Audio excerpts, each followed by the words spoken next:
Hello, everyone. How is the sound? Can someone tell me how the sound is? Is the sound okay? Let's see. Is the sound okay, everyone? I guess, okay, I can hear it now. Let's see.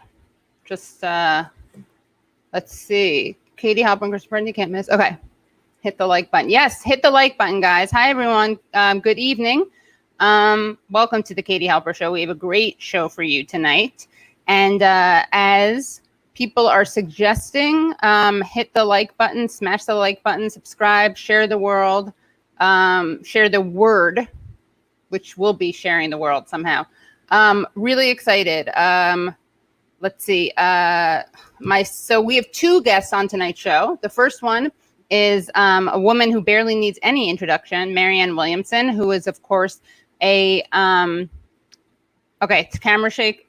So I'm gonna ignore the comments unless they're urgent, until the second half of my chat with Marianne, because sorry, I'm also getting messages from my second guest. So the first guest, Marianne Williamson, presidential, of course, candidate and political activist and spiritual guide and healer, and author of several New York Times #1 books, bestsellers, and someone who I really am kind of like interested in the way that she's walked that path between the spiritual and the material, or the spiritual and the political. In terms of the camera shake, that's inevitable. I'm using a little camera on top of my laptop. If people want to donate to the patreon.com/The Katie Halper Show, I can work on getting a better video camera. Also, feel free, of course, to do the super like button and smash that like button. Share the world. Yeah, I like that. It's good, right?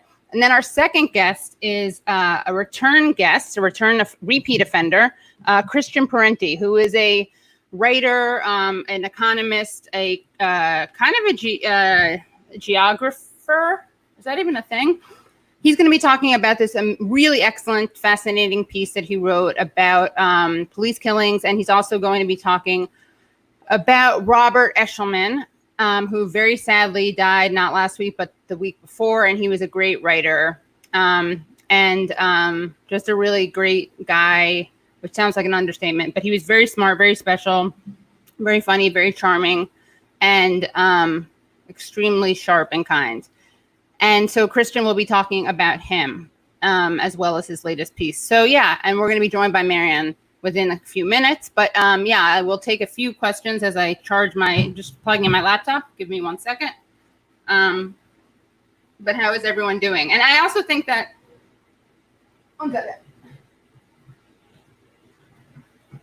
it's really like not fortuitous, but it's interesting, or, I don't know if people saw my show on Wednesday with Nando Villa and Daniel Bessner and Samita Maktapadai and Isha Kirshaswamy. But that was, we talked about Michael Brooks, who, of course, I think people watching this know, hopefully you do, if not, that Michael Brooks passed away last week. And so it's interesting. It's tragic. But what's interesting is that I had scheduled Marianne Williamson to come on before either of those deaths happened.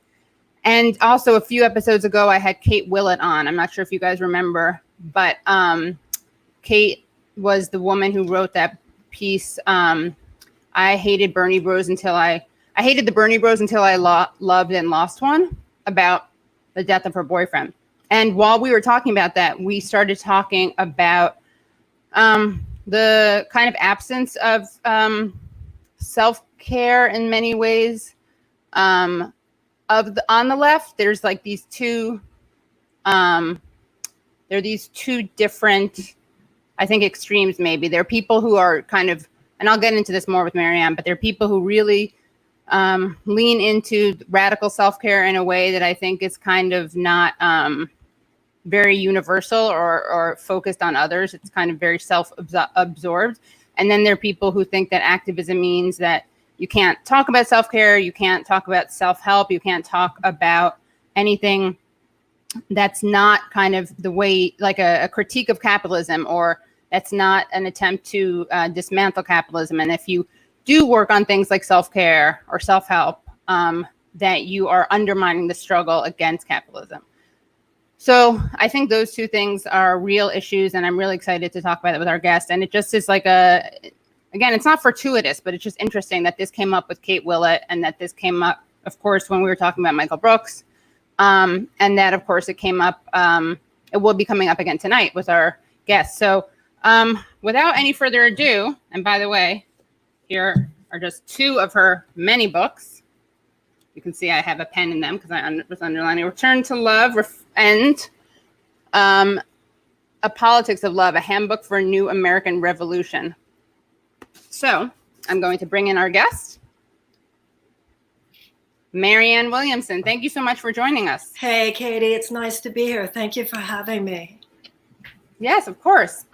Really excited to talk to you, and especially in these times. I mean, it's funny. I've been listening to a bunch of your interviews, and one of the things I heard you saying, I think to Cenk Uygur, was that this was not an election. It was in October, and you were talking about people. This wasn't an election of rage, but of fatigue. And I don't know if I believe I'm quoting you correctly.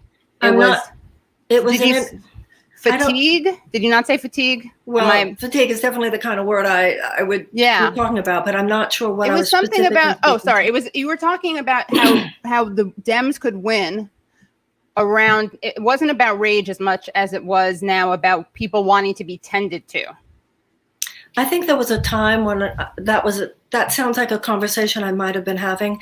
I don't think it feels to me like a conversation that is what I would be saying now. Things I actually thought it was prescient, though, in a way. Like, I think it's both of those things. But I actually thought when I listened to it, I was like, the wanting to be taken care of part, I was like, oh, it struck me as very COVID appropriate. And this was obviously before, because this was in October. I don't know the context. But yeah, I'm sorry. All right. No, it's okay. I don't know the context, anyway, so I don't. I'll edit it in so people understand. But I thought it was very, actually, my point was that I thought it was pretty prescient. In an interesting way. But one of the things I've noticed watching your interviews and listening to them is how interesting it is to watch you go from like very different genres, right? So you are someone who talks to political audiences. Obviously, you talk about political theory, you talk about policies and plans, and then you also talk to people who are more in the spiritual realm. And I was watching on some show, and the host said something about how hard it was because everything was great before. And she was remembering back to when, her life was great and everything was on Instagram. And you kind of did this, like, it wasn't critical, but it was kind of like a check-in. And you were like, well, for us, it was great. For us, everything was great. For lots of people, it wasn't. And I wonder if you have that in the other world, like. So to me, that was basically you bringing a political consciousness into a spiritual conversation. Do you have the other thing where you find yourself like trying to move people with whom you're speaking in politics to see things from the more spiritual realm? Oh, and how do those things compare? Absolutely. A lot of the political conversation, a conversation which deems itself to be very sophisticated, is spiritually very unsophisticated. Look at what's happening right now. The president is basically invading American cities. And people are talking about it like, ooh, this is illegal. As though that's going to fix it. When you have a Secretary of Defense who doesn't care that it's illegal. When you have a Secretary of Homeland Security who isn't even there illegally. This is not just about dealing with illegalities. At this point, it's about dealing with evil. It's about dealing with forces that go way beyond strictly externalized issues. So yes, a lot of the political conversations are as spiritually naive as some of the spiritual conversations are politically naive. Right. We're naive if you think dealing with Donald Trump is simply as simple as pointing out that something's illegal when he himself has already appointed a third of the judges and he's purged the government of so many of the people who actually might have been able to do something about this. Right. And he himself said it. I mean, lest we had any doubt, like he said he could shoot someone on Fifth Avenue and no one would care. And by the way, that's an example of spiritual naivete right there. That's a demonic statement. That's a demonic statement. And all the people who laugh at words like that, that means demonic means deeply psychotic. You know, when back in hundreds of years ago, when they used words like angels and demons, Freud had not been born yet. We didn't have modern psychology. So they didn't have words like psychosis. They had words like demons. They didn't have words like the wonderful parts of you who are doing wonderful things. They had, sorry about this. Okay. They had angels of your better nature. Right. So we think we're so sophisticated today, but in a way, hundreds of years ago, when they actually saw these things as aspects of the psyche, in a way they were more sophisticated, not less. I mean, right. But it doesn't seem psychotic, because I actually think he's just saying the truth. Like that, I think that, you know, one of the things about Trump is that he's obviously very scary, but one of the things he does, and one of the reasons that people do like him, the ones who do, I think, is because he does take the mask off. And I think it's scarier that, I mean, that doesn't mean he's not psychotic, however. That doesn't mean, but Hitler was psychotic. Yeah. Right. Yes. I guess that, I don't think it's psychotic. Right. I guess, so my point is that his saying that out loud, even though it may be true, is the part that's very, I mean, it is, it's true. You don't, I'm like, it is really crazy that, sorry, it's not funny, but I'm just thinking how, I was going to say insane it is that he did say that out loud. Well, hello, you just said it yourself. I know, yeah. But I think at this point, Katie, we have to not just look back at what happened, but look back at our reactions and our lack of reactions to what happened. As we know, he has turned out to be worse than we all feared. And not only has he been worse than we feared, think of where we have gone for 3.5 years. First, it was, okay, Jared and Ivanka will be there, and they'll be a mitigating influence. Then it was, well, he'll bring in some adults, and they'll be a mitigating influence. Then it's that our institutions will hold, and they'll be a mitigating influence. And then it was Mueller was going to save us. That would be a mitigating influence. We're at a point where this man is now sending federal troops into city after city after city after city. It reminds me, at first he went into Poland, then he went into Austria, then he went to Luxembourg, then he went to Belgium, then he went into Yugoslavia, then he went to Czechoslovakia, then he went into France. So now he's gone into Portland, and now he's going into Chicago, and then he's going into Albuquerque, and then today he's talking about Philadelphia, and he's talking about Milwaukee. You know, even if you invade another country, people have conversations like, what's our mission there? And we even ask the question, what's the exit plan? First of all, he's going in there to quell the violence. What, people who are the real criminals in these cities are going to wear signs that say, come get me? Right. And when are these troops going to leave? Do you think they have any plans to leave, Katie? And who is asking them to leave? We have governors and mayors who are, I mean, when you look at that, Lori Lightfoot, the mayor of Chicago, one day she's saying, we will not handle this. We will not take this tyranny. The next day, she's had a conversation with him. She's like a different woman. What is going on? We have a mayor of Seattle saying she's frightened. We have a mayor of Portland saying somebody's going to die. And this has already started to happen. We are living in this is not something that might happen or would happen or could happen. This is happening right now. Yeah.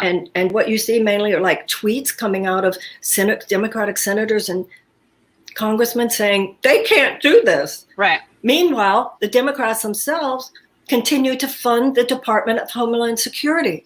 Right. They're asking questions. We want our questions answered by the Department of Homeland Security or Bill Barr. These people don't care what's legal. It's really time for everybody to get that. They do not care what's legal. And that's why this is happening on the streets, because people have had to, there's been such an ineffective opposition to him over the last 3.5 years. So much acquiescence to him in places where he should not have been acquiesced to, that now the people are just taking it into their own hands. We have a match so close to gasoline right now. We already have the conflagration that is possible now. And so I think we have to have a conversation that goes way beyond analysis of how we got here, because historians will be doing that long past the time when you and I are no longer on this earth, there will be books being written about what happened at this moment in American history. What you and I have to do right now is write this next chapter of American history, because what happens in the next, I believe, 2 to 3 weeks in this country will determine whether or not American democracy will survive.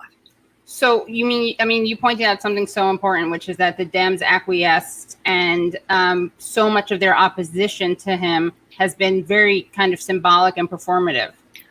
Performant is the trendy word now, but it sure has been. Yeah. It sure has been. I mean, this is ridiculous. Interestingly enough, they're more performative than he is. He's not performing. He's really doing it. That's really interesting. I don't think he's performative. He's doing it. That's really funny. But like if I clap like this, or if I rip up the pages of the speech, or the kente cloths, which was just, again, that was. Well, again, what you said, while they vote, they sign his cash all of his checks, right? Vote for his budget, his war budgets. Yeah. So, and all that they were even asking for was, Bernie was saying 10% off. I know. And they wouldn't even do that. So right. Oh, yeah. That's another thing. Yes. And when you think of the money, it's a $61 million more is now being budgeted for this militarized troop invasion, of these cities. And what if that money had been spent? Think he's fighting crime. Who in America, given COVID, given the economic despair that millions and millions of people have been living with, given the eviction crisis happening, given American hunger, what American has woken up in the middle of the night over the last few months going, what are we going to do about Albuquerque? Right. This is not where America's concern is. We're not really, if there's violent crime, and there is in some of these cities, that's for the local officials to handle. And if they feel they need it, they can ask for the National Guard. We have a process here. We're a nation of laws. This is not JFK sending troops to help integrate University of Alabama. And so how exactly are they going to quell violence in those cities? They are exacerbating violence. They are creating chaos. They are creating fury. And I have to tell you, I'm so proud of my fellow Americans that they are standing up. The moms, the dads, the vets, the nurses. Yeah. So what do you think needs to be done in the coming 2 to 3 weeks? I think we all need to pray. I think we all need to meditate. Those of us who pray, those of us who meditate. I think that I think everybody really needs to ask in their heart for what part they might play, but we must not look away. And please vote for the progressives in these primaries who will do something. The fact that we got Hickenlooper rather than Romanoff, the fact that we got Gideon rather than Sweet, the fact that we got McGrath rather than Booker or Boyer, please.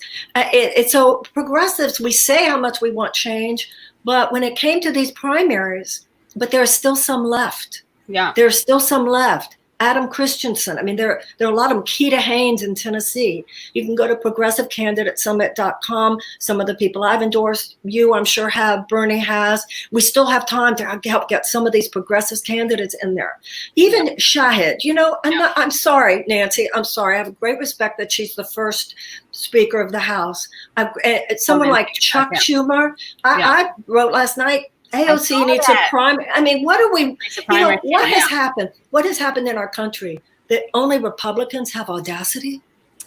Yes, this is another thing you said that was so good. You said that Republicans' ideas, okay, and this part I'm not going to misquote you on. Republicans, or like vaguely quote you on, where you said Republicans have more elitist ideals and plans and policies, but are less elitist in the way they respond more to egalitarian, oddly more egalitarian with their own constituency. Democrats are the opposite, the more egalitarian policies, but this elitist paternalistic relationship to its own constituency, namely the all these progressives who are treated like a bunch of Birkenstock babies. Yeah. Cenk said something, you were talking about Cenk Uygur. He said something to me the other day that really stayed with me. He said, Republicans are selected for strength and Democrats are selected for weakness. Oh, yeah, that's very true. That's true. So, no, we can't wait. Everybody's supposed to stand in line. No. The house is on fire. Right. The house is on fire. It's so funny because you said pray and meditate, and I was just already hearing the people Like Yeah, even yeah, the yeah. cynic in me, but I'm not that way anymore. But I also don't want to alienate people because I do want to welcome people to this. And I'm not like I consider myself, like spirituality curious, let's say. So let me ask you this, Yeah. and you and I had this conversation before. What if Reverend Barbird had said it? Right. No one would mock him as right. Or Al Sharpton or Right. Jesse Jackson. Right. Yeah. Martin Luther King, when I was younger, I read all the biographies of Martin Luther King because I've always been so enamored. Right. And all of the biographies talk about the third Sunday in 1960. And he was a minister at Ebenezer Baptist Church in Atlanta. And on the third Sunday of January, I'm not sure, the third Sunday of, I think, January 1960, they said he went from being a preacher who contextualized within a political context to a movement leader whose politics were within a spiritual context. It was Martin Luther King who said that we need quantitative change in our circumstances and qualitative change in our souls. It was Martin Luther King who said the desegregation of the American South is the political externalization of the goal of the civil rights movement, but the ultimate goal is the establishment of the beloved community. That was not a naive thing to say. He was saying we could desegregate, but if there's not a change of heart, we will be dealing with this stuff again. And he was right. Mass incarceration, racial disparity in sentencing. Right. It has to be both external and internal change. And that kind of integrative, holistic thinking, which is now completely permeated mainstream thought about healing the physical body, is a more sophisticated modality of transformation, not a less sophisticated modality. That's why when it comes to racism and slavery and so many of the racial issues today, people understand the internal dimensions, dealing with white privilege and atonement, and paying reparations. It's both and. Yeah. That's the 21st century. The 21st century politics is multidimensional in that it recognizes that human beings are multidimensional. And if our civilization is going to change, it has as much to do with our changing as it has to do with legislative change. Right. And what I was going to say is that the irony is that about people who dismiss you as not serious is that, you're the one who endorsed these different candidates. You had these like online Zoom discussions with different candidates, while Warren, for instance, the great thinker, really smart, sharp as a tack, endorsed either endorsed people very late in the primaries after it would have mattered. Or I believe she endorsed Hickenlooper. I think Hickenlooper. Yeah, I love Elizabeth actually, yeah. And all I can say is there's a system that got us into this ditch. And when I was running for president, the narrative was that only if you had a career that was entrenched for decades in the system that drove us into the ditch, could you possibly be considered qualified to lead us out of the ditch. I see it the opposite. I see the Washington political mindset as a box that is too limited. It is too inadequate a container for the challenges of this time. And if ever it was obvious, it's right now. Right now, it's almost as though the mindset that dominates Washington is almost disqualifying. Right. Because there's a sense of, we can't do that. We can't do that, which once again, Republicans don't do. Why not? Right. That's the irony to me. Republicans don't say, we can't do that because Eric Cantor won't let us. Well, get rid of Eric Cantor. Right. It's so weird. And they do. Yeah. So we can't do that. Schumer wouldn't do that, or Nancy wouldn't do that. The codependent relationship. Do you think psychological issues aren't at play? Right. Because it's a codependency that in any other area of life, people would be told, break up with him and get a therapist or go to AA because. Yeah. Run. Don't walk, run. Yeah. Jen Perelman, who I believe is another candidate you endorsed on my show a while ago. She's running against Debbie Wasserman-Schultz. And she's great. And she said that it's like an abusive relationship for a lot of Dems in terms of voting for certain, for Democrats. Well, it's a perverse comfort zone. And it's a lack of, like I said, it's a lack of audacity And you know, also when you were talking about the spiritual and the political, I grew up in a generation where we read Alan Watts and Ram Dass in the morning, and then we went to an anti-war protest in the afternoon. There wasn't this sense of separate silos. That period of our history was a big explosion of revolutionary consciousness. It was political, it was sexual, it was musical, it was philosophical, it was cultural. We didn't separate those things. You stay over here and you stay over there. And human beings don't exist in separate categories and lanes. So what we need going forward is a politics that recognizes the deeper dimensions, including psychological, not just of the individual, but of the group. You know, all that a nation is a group of people. So the same psychological and emotional issues that prevail within the life of an individual prevail within the life of a country. If you could have somebody, anybody you and I know, right? And they went bankrupt, they got divorced, whatever, some big crisis in their life. It would be the most normal thing in the world for someone to say, you might want to go to therapy and kind of figure out how this all happened. But when we talk about that in terms of the country, it's like that's too lightweight. It's not what's really going down. Well, let me tell you, it's what's really going down, and it's what's really going down right now. Yeah. And by the way, just one other little thing on when you say those who made fun of me, they made fun of me because they were duped by a narrative created by political media, industrial complex, and I must say they sure were easily duped. Yeah. The idea of the doability, I think, and the viability and the practical, I don't know if the media realizes it. I'm always struggling. I think part of it is subconscious. They don't even realize it. And it's a self-censorship. They know what side their bread is buttered on. They don't want to bite the hand that feeds them. But this idea, this really condescending idea that, you know, you or Bernie are pie in the sky. And to be fair, of course, they took Sanders a lot more seriously than you for issues of both gender and various issues.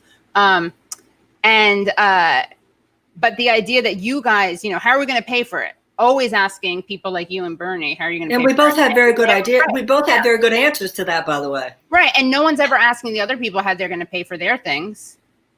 It's, you know, it's the same financial situation. And if we're going to be deficit hawks, which we shouldn't, but if we're going to do that, you know, just be consistent. But, you know, so you knew Michael Brooks. I only knew him on Twitter, and I thought you would. Oh, you know, go on the show. Because if he tried to get me on, nobody ever told me. Oh, I see. Okay.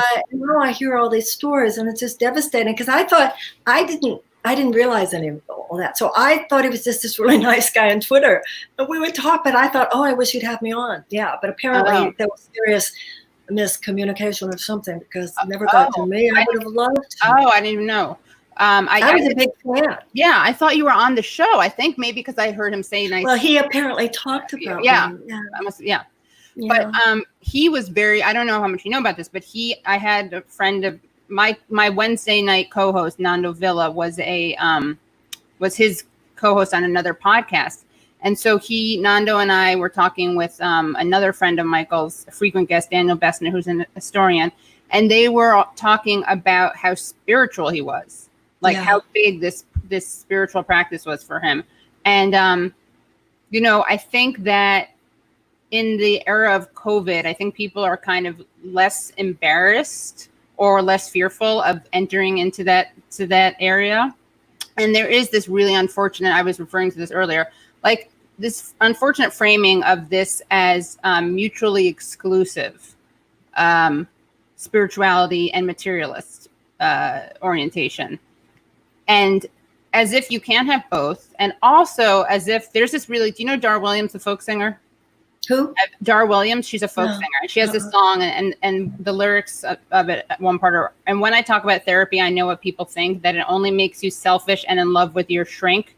But oh, how I loved everybody else when I finally got to talk so much about myself, which I think is pretty like on the nose, which is that, you know, and Nina Turner talks about this, like you put the oxygen mask on yourself first, and then you save the kid next to you. And I'm not setting up a hierarchy per se, but I think that sometimes there are like these two extremes. Like some people on the left, I find kind of insufferable because everything is radical self-care. and I don't think really engage in any meaningful way with the collective. And then on the other side, you have people who are probably closer to me in both what they do and what they believe, who kind of eschew that as getting in the way of revolution. Well, first of all, I agree with you that there are people who talk about self-care in a way today that is really just a rebranding of what we used to call selfishness. Yeah. And there is actually no serious spiritual or religious path anywhere that gives anyone a pass on addressing the suffering of other sentient beings. Jesus, for instance, for those from a Christian tradition, Jesus did not come onto the earth to say, love yourself. Right. It was love one another. So I understand a lot of the shadow side of what is considered the new spirituality that is, in fact, just the newest capitalist venture. So I do understand that, but I was never that. I was never part of that. I've been a consistent critic of that. And that was what was difficult for me. The truth of the matter is there are a lot of hours in the day. And you can take care of your own personal issues, which I think are very, very important right now, and do what needs to be done for political change. As a matter of fact, if you are seriously looking at what's happening today, if you are honestly appraising what Donald Trump is doing to this country, it's so horrifying. It is America in a life, American democracy. If we are to honestly diagnose what is happening in American democracy today, it is a life-threatening condition. And anybody who has been told that they have stage 4 cancer or that their child has stage 4 cancer, the line people often use is first you cry. Mm. We have to honestly integrate and feel. If you're not upset today, you're not looking. Right.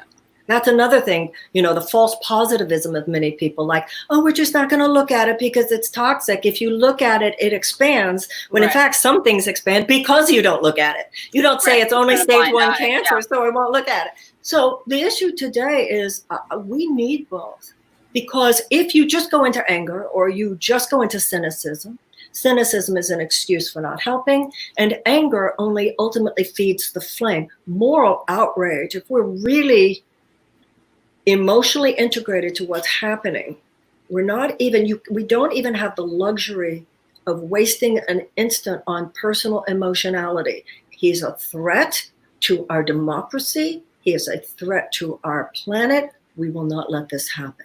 It's actually a very calm place. You move into this cold, calm, fierce place inside. But there's a lot emotionally that you have to work through first. You know what it reminds me of? It reminds me of, because it takes a lot of emotional and psychological discipline to be the political activist that we need to be today. It's like a brilliant professional athlete. Notice, let's say someone who is, let's say, a tennis player at Wimbledon, okay? And every once in a while, you see a brilliant tennis player drop the ball in a way that they haven't dropped the ball like that since they were 11 years old. But they literally do not have the luxury of taking a fraction of a second to say, damn it, gotta keep going, gotta keep going.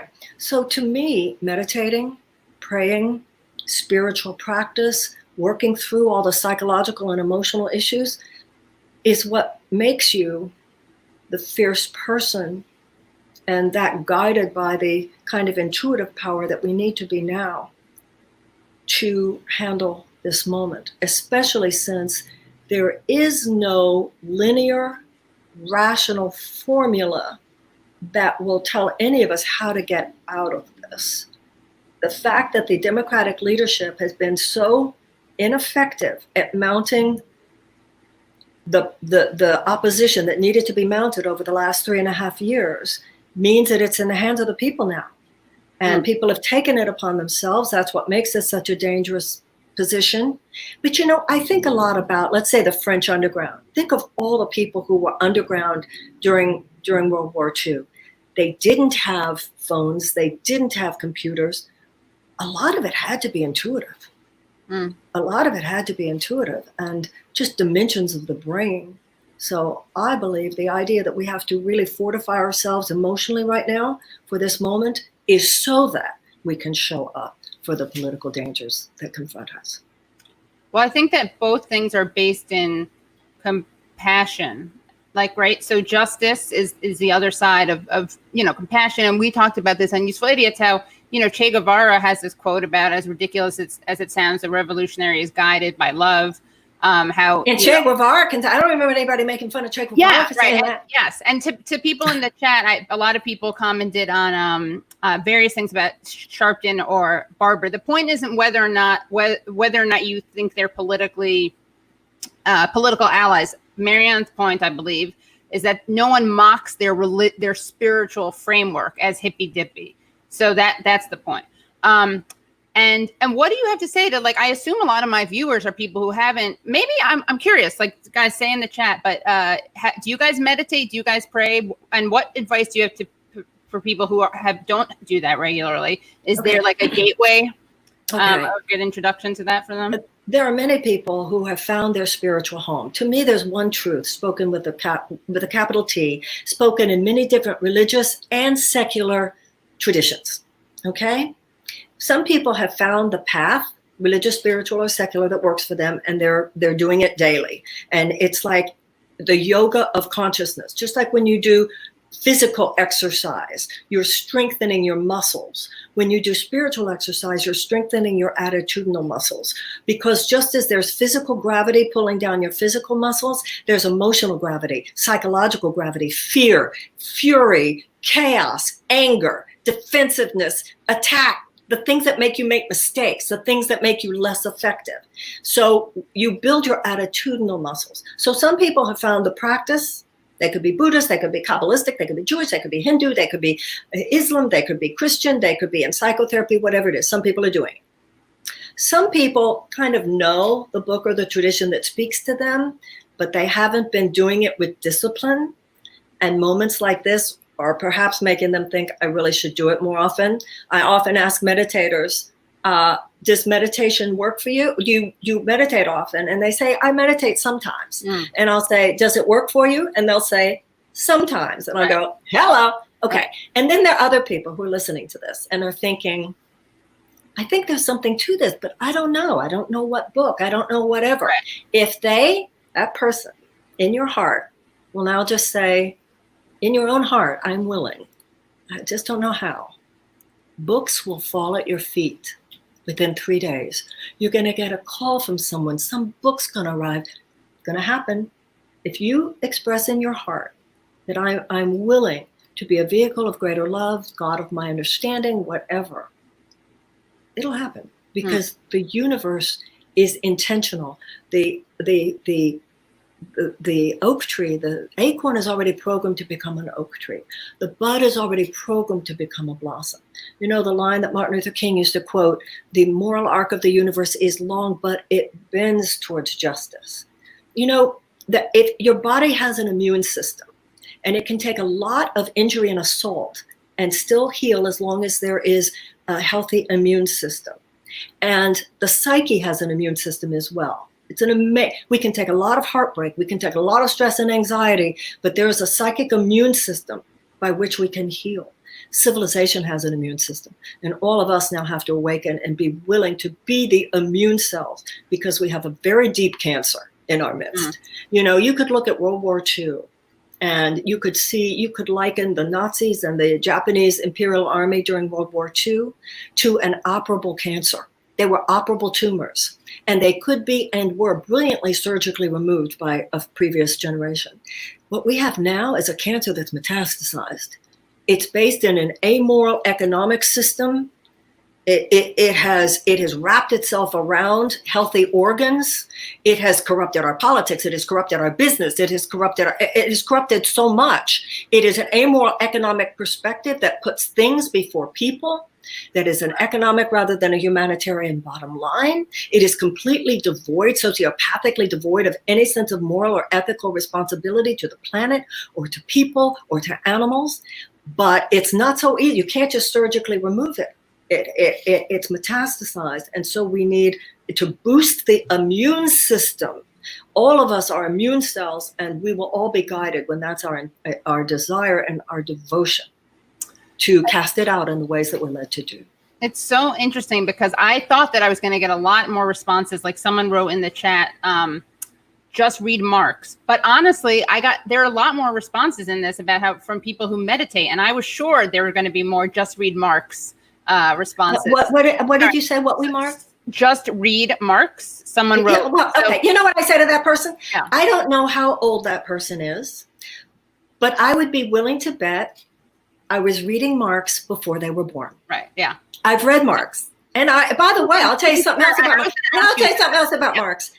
A lot of people don't know this. Marx was a humanitarian philosopher. Before he talked about politics, he was a humanitarian. He wrote a lot of things before the Communist Manifesto. And I'll tell you what else he was. He was an early feminist. Yeah. So, yeah. Yeah. Well, it is, anyway, a lot of people think they just discovered things that were discovered before. I don't think that the person in the thread was saying that to you. I think his advice in general, but what I think is so interesting is that people don't necessarily know that you have read Marx. Like you're not someone who skipped all of that. So actually, Can you share your thoughts on how Marx or Marxism or? I think there's a lot in Marxism that was actually very wise, but what did not work was communism. There's a difference between, he was a political philosopher.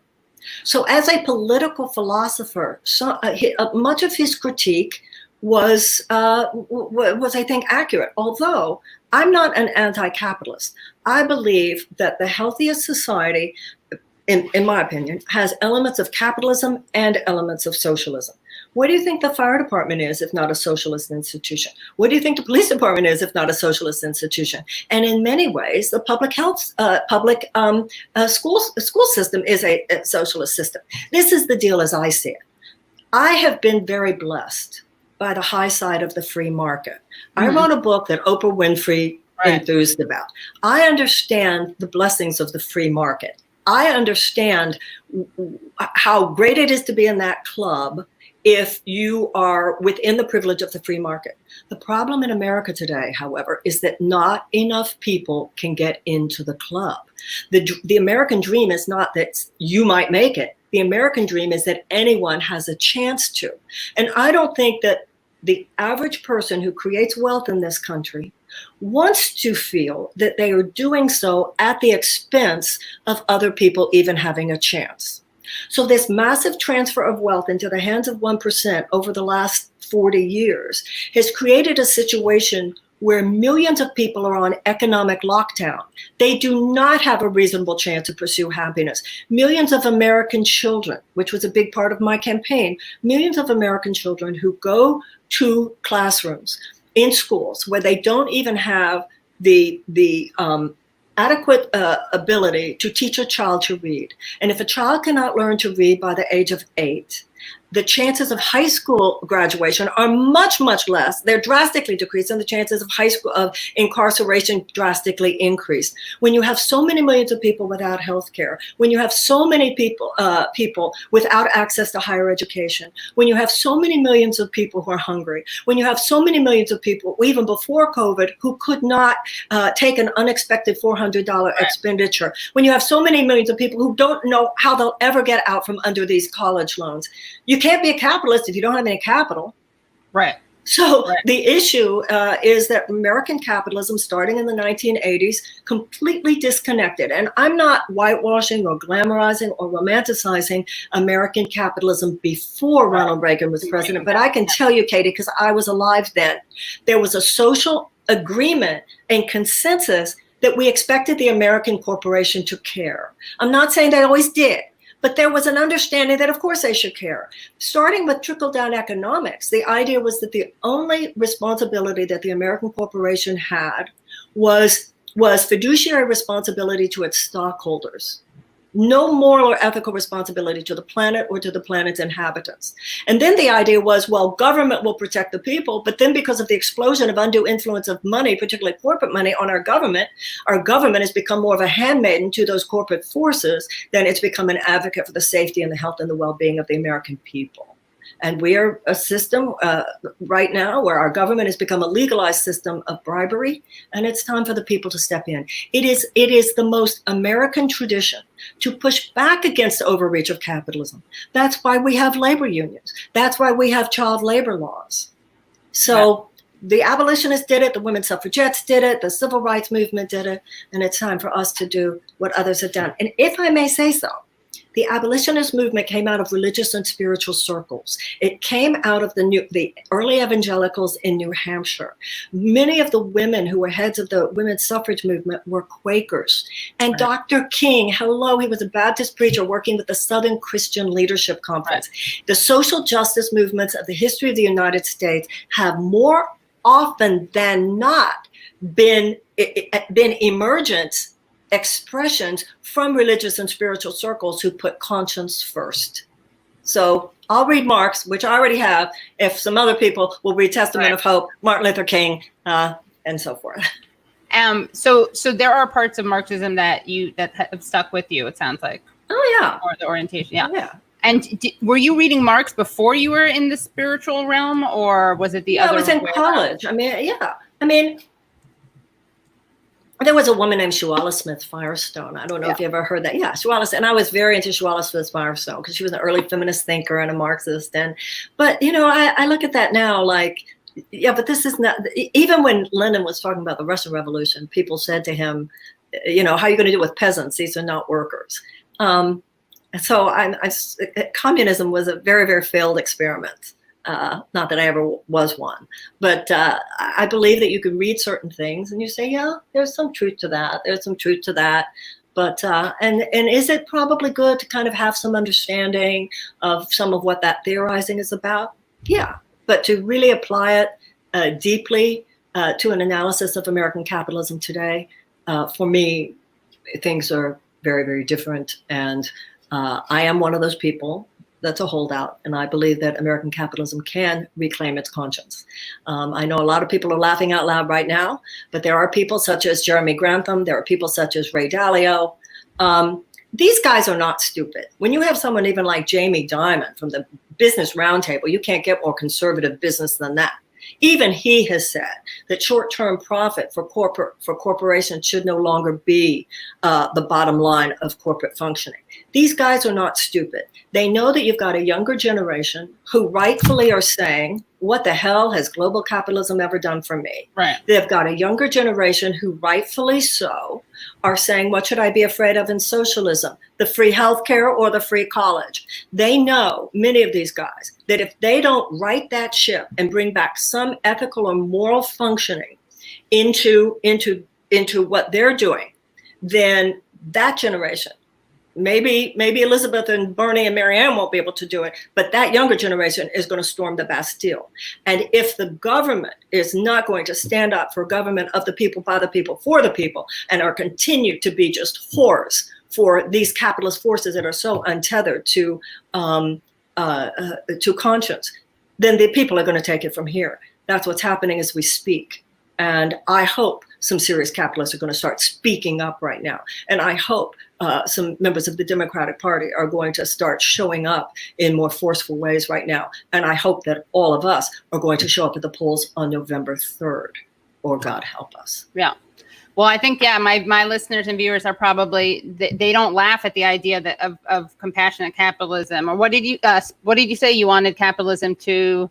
What was your hope for capitalism? Reclaim its conscience. Right. It has completely been untethered. American capitalism, and this has been happening for 40 years. As soon as you had the trickle-down economic theory, where Milton Friedman and others said that the only responsibility of the corporation should be fiduciary responsibility to the stockholders, that meant at the expense of the planet, at the expense of the workers. Although it is worth noting, Milton Friedman said none of this will work without a UBI. Milton Friedman, the main, and also Adam Smith, the main articulator of capitalism. He himself was both Adam Smith and Karl Marx were philosophers before they were political theorists. And even Adam Smith said, free market capitalism will not work outside an ethical context. So we have to bring ethics back into the conversation. We have to bring conscience back into the conversation. We have to bring compassion and love back into the conversation. And if they want to laugh, let them laugh. As someone who was laughed at plenty, when I tried to, guess what, Katie? I'm here. Yeah, I'm alive. And I'm very aware that I could be laughed at, mocked, vilified, lied about. But what's that compared to women in some parts of this world who would have been tortured. I mean, I have said things. I said things on this campaign. You and I say things which, as women, particularly in some countries, we would be hauled off to jail. We might be tortured or even worse. So I'm very grateful to this country. You know, so many people on the right, they hate Americans, but too many people on the left hate America. So many people on the right only talk about what we've done right and have no listening for the serious things we've done wrong. But so many people on the left today only have a listening for what we've done wrong and no real serious acknowledgement of what we've done right. I think we have to love this country enough, love the potential, love the aspiration enough to be willing to take a brutally honest look at some of the dark underbellies and know that other generations didn't owe us anything. It's our job to fix those wrongs, to right those wrongs. And they're staring us in the face right now. And I think we can do it, but we have to act fast. This is so. And you were saying people have to, you meditate, pray, and then what comes next? Register to vote. Support all the progressives that you can and the primaries that are left. There's still some left between in the Democratic primaries between between these progressives and the corporatists. That's number one. Number two, register to vote. He is trying to steal this election. This is not, he's going to try to steal this election. They are already trying to steal the election. The undermining of the United States Postal Service is horrifying. So they're trying to shut down vote by mail. And even if you do vote by mail, they're going to make the mail so slow that, oops, we had to throw yours out. Nothing is more important right now than for people to totally be on what's happening with voting in your state. Assume they're going to try to mess with you. Assume they're going to, in some states, try to limit the number of polling stations, limit the hours. Get ready, everybody. This is what we're going through in the next few weeks and in these 100 days before November 3rd. No generation has been more challenged to rise to the occasion and save our democracy. It's our turn now. This is just the latest iteration in the same old stuff. It started with slavery, genocide of Native Americans, institutionalized suppression of women, segregation. It's the latest iteration. It's our turn, and it's our turn to rise. Well, I'd love to have you back on again, and we can talk. There's so much more I want to ask you about in terms of your biography, and I find your I wanted to ask you a lot more questions about what God means, who God is. I mean, all these things, and also my viewers and listeners, I think, are you guys can have a debate over whether capitalism is salvageable. I think, and they you know think what? It's not. That's a healthy debate. Yeah. That's actually a healthy debate that is reasonable to have right now. That's a good thing. That's not a bad debate. That's a good debate. I agree. Yeah. And So, anything else? Is there anything, for instance, when you were on Useful Idiots, you told us that Tom Perez, or Skeletor, said Did you just call him Skeletor? Skeletor, yeah, I may have called him Skeletor. Yeah, said that that you that they lowered the bar for you. He said we couldn't have lowered the bar anymore for you. Okay. And anything else that you wanted? Any other things that you want to make sure people know? I mean, you didn't trot that out. It came up organically. But anything else that was ridiculous that people said to you that you'd like to, now that you're not in the race, that you'd like to air? We don't have time for any of that right now. Okay. All right. And I'm voting for Joe Biden, and I don't want to say anything to increase. I mean, I'm very, no one person's drama is the important issue here. I'll talk about it later, not right now. Right now, vote blue as if your life depended on it, because it just might. I heard you say something about getting back to normalcy, which I thought was like honest. But I think we also have to, maybe that's the next part, like the next chapter. But if we don't move towards something else, we're just gonna have another Trump. Yeah. Well, if you heard me talk about normalcy, it was probably on an interview where I said all the things you and I have talked about are broken legs and arms, but Donald Trump is a bullet near the heart. Yeah. This is a mortal emergency here. None of these conversations will even be able to have them if Trump wins again. Yeah. We have to take care of first things first. Yeah. That's how I see it. Well, thank you so much. And I would love to have you back on. I think you're great, Katie. Thank you for having me. Thank you, me too. Yeah. Bye. Bye. Love you. Bye. Love you. Bye. See, that was great. That was really wonderful. I'm going to take some questions. I'm also going to, my next guest is having some trouble logging on. So here's what I'm going to do, okay? So my next guest is Christian Parenti, and we're going to be talking about a piece that he wrote, but also about his dear friend, Robert Eshelman. Okay. Actually, sorry, Robert Eshelman, I don't know how to pronounce this, Hakansson. But hold on one second. You guys get to see. Hold on. I'm still on air. Are you there? I'm going to call you in 5 minutes. Are you there? Yeah. Oh my God. So many technical issues. 1 second. Hold on. I should just call him. I didn't mean to FaceTime him. Crap. Hold on. Here.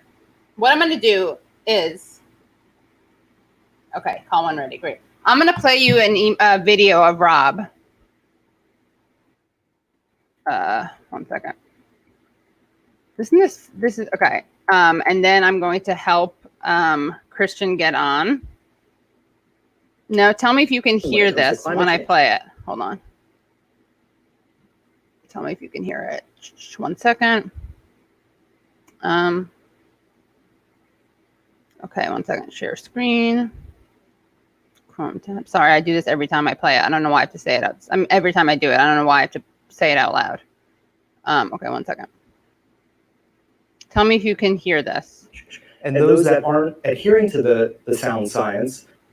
Can you guys hear that? Did you hear that when I played that? Hello? Could you hear that? Anyone? Okay. I'm glad you're in love with your boyfriend, but can anyone tell me when I was playing that video, could you hear it or not? Can you hear this or not? You guys are so, you like chatter all the time when I'm trying to focus. You dismiss the and then when I really need, foolish reason, can you guys hear this? I mean, the shit they I'm gonna say have to is go just into crazy. my YouTube now. Oh my God, this is so stressful. Love you guys. This is very stressful though, I'm not gonna lie. Hey, I'm Robert Eshelman, environment editor at Vice Can anyone News, tell me and when I'm I was joining playing that video, on the could you line hear it or today to not? take your questions about climate Can you hear change this or not? and You guys are so, you chatter all the so time. who's up When first? okay, thank you. You can hear Hey, it. Robert, All right. thanks for coming on. That's weird. There's a delay on this. Okay, so I'm who's going to calling play us this from thing. Royal Oak, Michigan. And then Is that right, you Matt? guys, Yeah, I'm that's going to right. bring in, I don't know Hey, why what's there's up, Matt? delay on StreamYard. Hey, I'm Okay, good. hold How on you one doing, second. Robert? Hold on. Sorry. All right, I'm going to play this. This is Robert Eshelman, who is no longer with us, and is Christian and I will be talking about shortly, Christian Parenti. But Christian is having some tech issues, and I wanted to introduce people to Rob anyway. So I'm going to play, you guys can watch this while I walk Christian through. It's caused somewhat of a legitimacy crisis for the government. And China faces very, very serious all right, so I'll be environmental problems because of the amount of industry that's ramped up in the last decade or so, 2 decades. And it's been slow to impose environmental regulations. But in my view, the last couple of years, particularly with the severe smog that's hit its large cities on the West Coast, I think it's caused somewhat of a legitimacy crisis for the government, which is like you have a rising middle class in China saying, like, you promised us, if we worked hard, we'd achieve middle class status, and then here we are blanketed in all this smog in these cities, and it's like a really awful sort of lifestyle for people, and they're pissed. And China has tried to hide the information about what its air quality is, how poor its air quality is, and there's been a backlash. I mean, there's environmental organizing, there's a lot of protests. I would love to send a reporter to China to really dig into the Chinese environmental movement. It's very interesting. It's a difficult thing to do, but it's very vibrant. There's been a lot of backlash about air quality, water quality in China, and I think that's creating some pressure on the central government to respond. Oh yeah, absolutely. All right, thank you, Matthew. So, Robert, we're just about at the end of the show, but we got this tweet from Rahul that I want to take a look at. Rahul wants to know, is it too late to prevent a climate catastrophe? And if not, what are the odds that we're going to prevent it, or what can we do? Yeah, I mean, not to make it too complicated, but there's already a climate catastrophe for a lot of people. This summer, July was the hottest month on record. Hottest month ever recorded. Heat waves earlier this year killed thousands of people in India and Pakistan. So I think that's catastrophic when there's that level of human loss because of temperature rise. Just today, there was a report listed that the current pledges to cut greenhouse gases will likely lead to, are insufficient and will likely lead to 3 degrees Celsius temperature rise compared to pre-industrial age temperatures. And that means several feet of sea level rise. That means, melting of the ice caps. That means melting glaciers. And so that, I think is, I don't know that anybody would argue that that's not a catastrophe. And so that's the situation now. So, what are the odds of preventing it? That's the important question. And I think that comes down to how successful are environmentalists, people concerned about climate change, how successful are they at pressuring governments to constrain polluters, to constrain the marketplace and to force investment away from fossil fuel burning and into renewable energy sources. All right. Well, so there might be a little bit of hope for us, but hey, Robert, thanks for coming on and bringing us some doom and gloom. That's my job. There you go. So with that, why don't you say goodbye to the folks at home? It's been great. Thanks for having me on. I look forward to coming back and taking more questions about the climate. And so what that is about, not about the ocean, actually, it's about El Nino. I'm hearing this year it's going to be globally like the worst we've had in 18 years. So can you speak a little bit about that and your knowledge about El Nino? Yeah, well, El Nino is in fact related to the oceans because it is a naturally occurring, just for the benefit of those that don't know about El Nino is a naturally occurring phenomenon where ocean temperatures become abnormally warm in the Eastern Pacific. And this generally happens, it's part of the natural climate system. It happens every 2 to 7 years. Now, some scientists say that you put El Nino, you graft El Nino on top of already hot ocean temperatures, and it spikes the intensity of El Nino. And so what that means is, in places along the East Coast, the West Coast of the United States, there'll be more intense rainfall, which would be great for California, potentially, because it's had this significant drought. But El Nino also causes very hot, dry conditions in places like Indonesia, Australia, and the Philippines. And those places, Australia has been hit by extremely high temperatures the last several years, has had really very intense wildfire seasons. Indonesia, of course, has like wildfires going on all the time because they're slashing and burning rainforests to make way for palm oil plantations and pulp and paper plantations. And so all those conditions become exacerbated by El Nino, which is exacerbated potentially. The jury's still out, but some scientists think that El Nino is becoming more intense, perhaps more frequent because of climate change. But those are great questions. Thank you. Oh, thank you so much. Yeah, you bet. Yeah, thanks, Heidi, for coming on. So, Robert, we're getting a bunch more tweets, and I saw 2 tweets actually on the same topic. Curtis wants to know, what would you say to those people who claim that the temperature increases are part of the Earth's natural cycle? And Marcus echoed that sentiment, asking how much merit does that argument carry, really? It has that much merit. It's, I would say it's complete bullshit.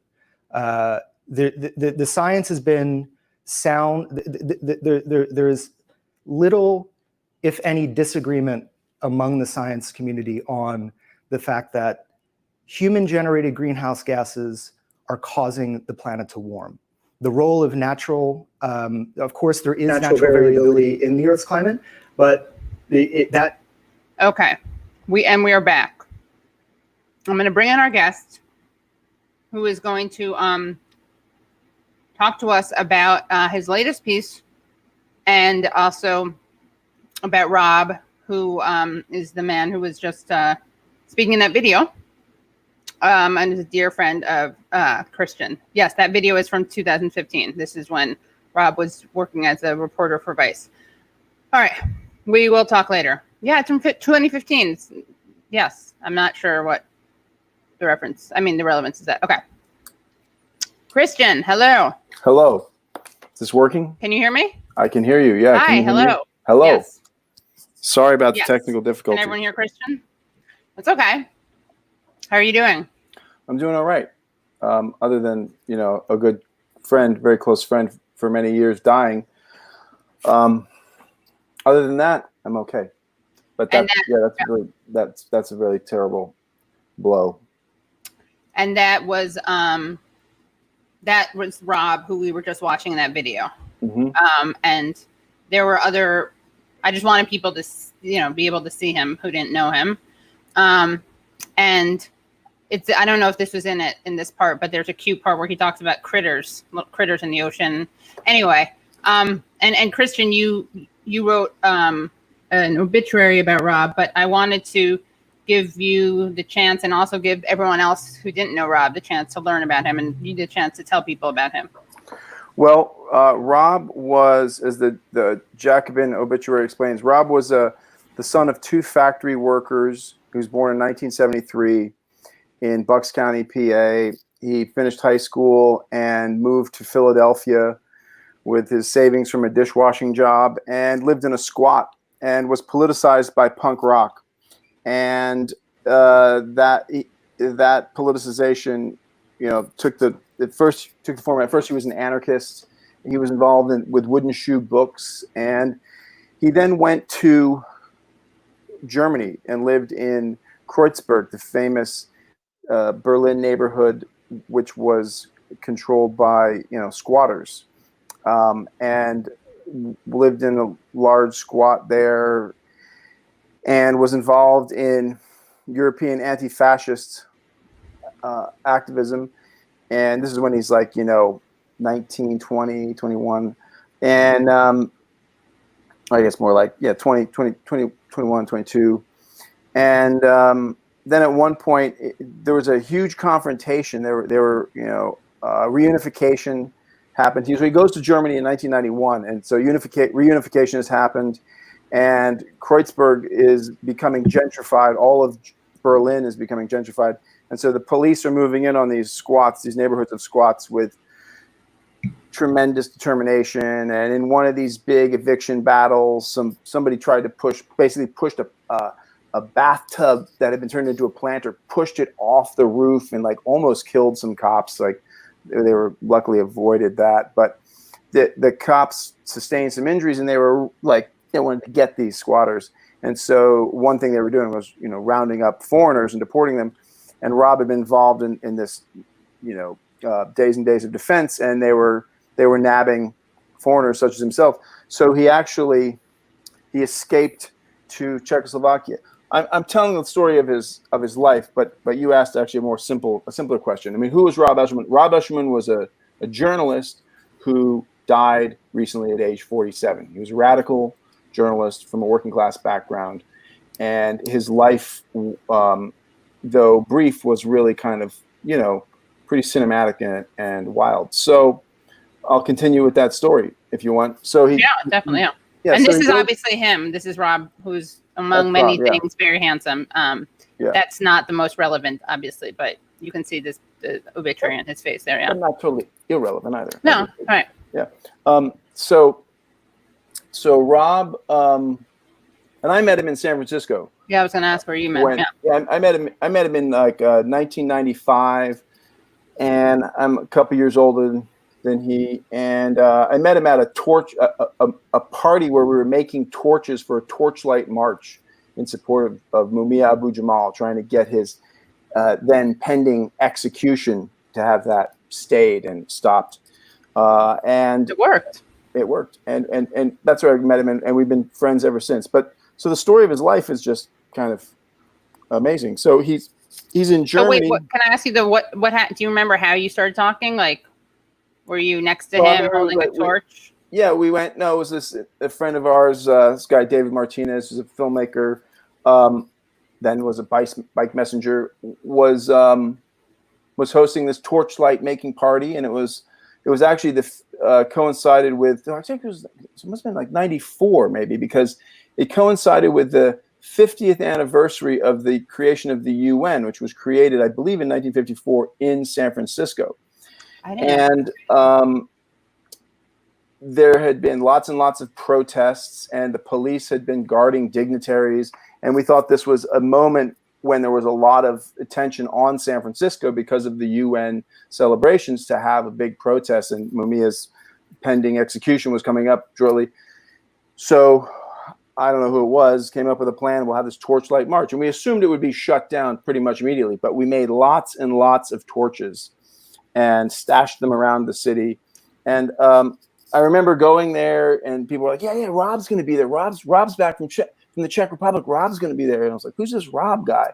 And there was Rob Eshelman, fresh from 3 months in prison in the Czech Republic. So after this stuff in Germany, he basically had to split to the Czech Republic. And, this is old school stuff. In those days, there were still paper tickets for the trains in Germany and headed eastward into Europe. I think they were maybe sort of like if you were headed west, the tickets were more high tech. But if you were headed east, the tickets were really quite low tech. And apparently you could mix like lemon juice and milk and this and that, and like change the date on the ticket. And so he forged a ticket into the Czech Republic to escape this police crackdown. In the Czech Republic, was on the street and decided. Now he outgrew this. Okay, so don't try this at home. Okay? Don't try this at home. Everybody's young and foolish once. Right. He steals a car. Oh. He's attempting to steal a Skoda, one of these old Eastern European cars, and I couldn't quite get it. So he gets arrested, and he's thrown in jail. He's the first American jailed in the Czech Republic, and he's in jail for 3 months in a cell with mostly Russian immigrants trying to get to Western Europe. This is, the crisis in the former Soviet Union is just beginning, and there's a lot of people trying to get jobs in the West. And he was facing, I think it was 10 years or something for this auto theft. And in the hearing that he had, and the Czech Republic, I don't know what it's like now, but the Czech Republic then did not have an adversarial justice system as we do in this country. It's a sort of, like a tribunal where the sort of judge and prosecutor are the same thing. And these prosecutor judges, these two characters, were interviewing him, and there was a translator, and they asked him, why were you trying to steal this car? And he was like, I know my rights. I'm an American. And they're just like, oh yeah, he's an American. He knows his rights. Yeah, they're like, anyway, answer the questions, kid. And the translator sort of throws his voice, and he says to Rob, he says, tell them you were trying to stay warm. And so it was some kind of leftover, social democratic-y kind of law that if you weren't stealing if you're stealing out of sort of physical need rather than out of avarice. Wow. So he was like, I was trying to stay warm. So then okay, time served, and they let him go. They deported him back to the US. And he shows up in San Francisco, and that's when I meet him at this torchlight march, or the party making these torches. And so we thought that this march was going to be shut down immediately because you're not allowed to march through American cities with torches demanding that an African-American guy with dreadlocks accused of killing a cop go free, right? That's not former Black Panther. Yeah, former Black Panther. And but you can, however, say Jews will not replace us. Right, you can do that. Yeah, especially in Charlottesville, Virginia, where there's but what happened was, because of this week or 2 weeks of these celebrations around the UN, and there were all these dignitaries, and all the SFPD was completely maxed out on overtime. Everybody was exhausted. So that turned out, we later learned, there were only about 50 cops in the entire city. So we're marching and marching and marching and marching, and there were no cops. And then suddenly a couple motorcycle cops showed up, members of the tax squad, but they didn't do anything, and they didn't have reinforcements. They just sort of kept the perimeter and followed us around. And you're like, we're really tired. We were calling people on pay phones, right, and getting them over from the East Bay. Anyway, long story short, it was this huge, amazing march that grew into thousands and thousands of people, and then there was a mass arrest. Blah blah blah. So did you get arrested? I knew Rob. get What was arrested? that? Did you guys get arrested or No, I managed to get out of that. My father got arrested though, because I that called night? him over from the East Bay. I was like, "You got to come over here." Yeah. and So he- you guys yeah. were calling reinforcements because you were embarrassed because you No, thought- we were amazed. We were like, "What's going on? Like, there are no cops here."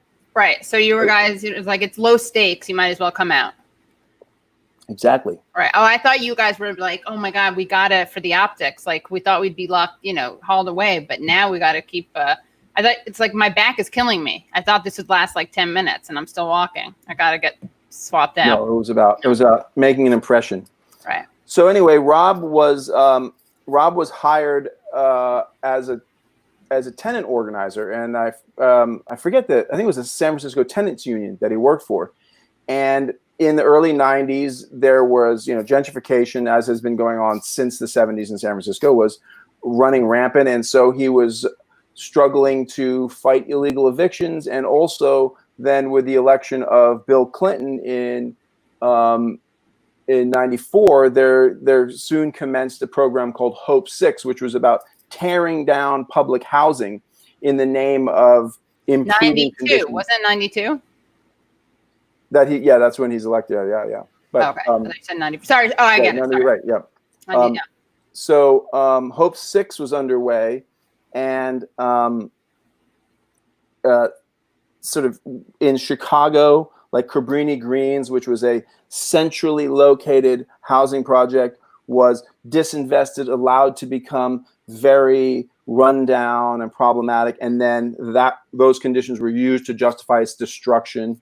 And the gentrification and redevelopment of the surrounding neighborhood proceeded apace. And similarly, they did this in San Francisco with a number of housing projects. And so Rob's job was to, fight against that, which he did. And it was a very political time in San Francisco. There was a lot of, work against gentrification. There was an organization called the Mission Anti-Gentrification Coalition that we were both involved in.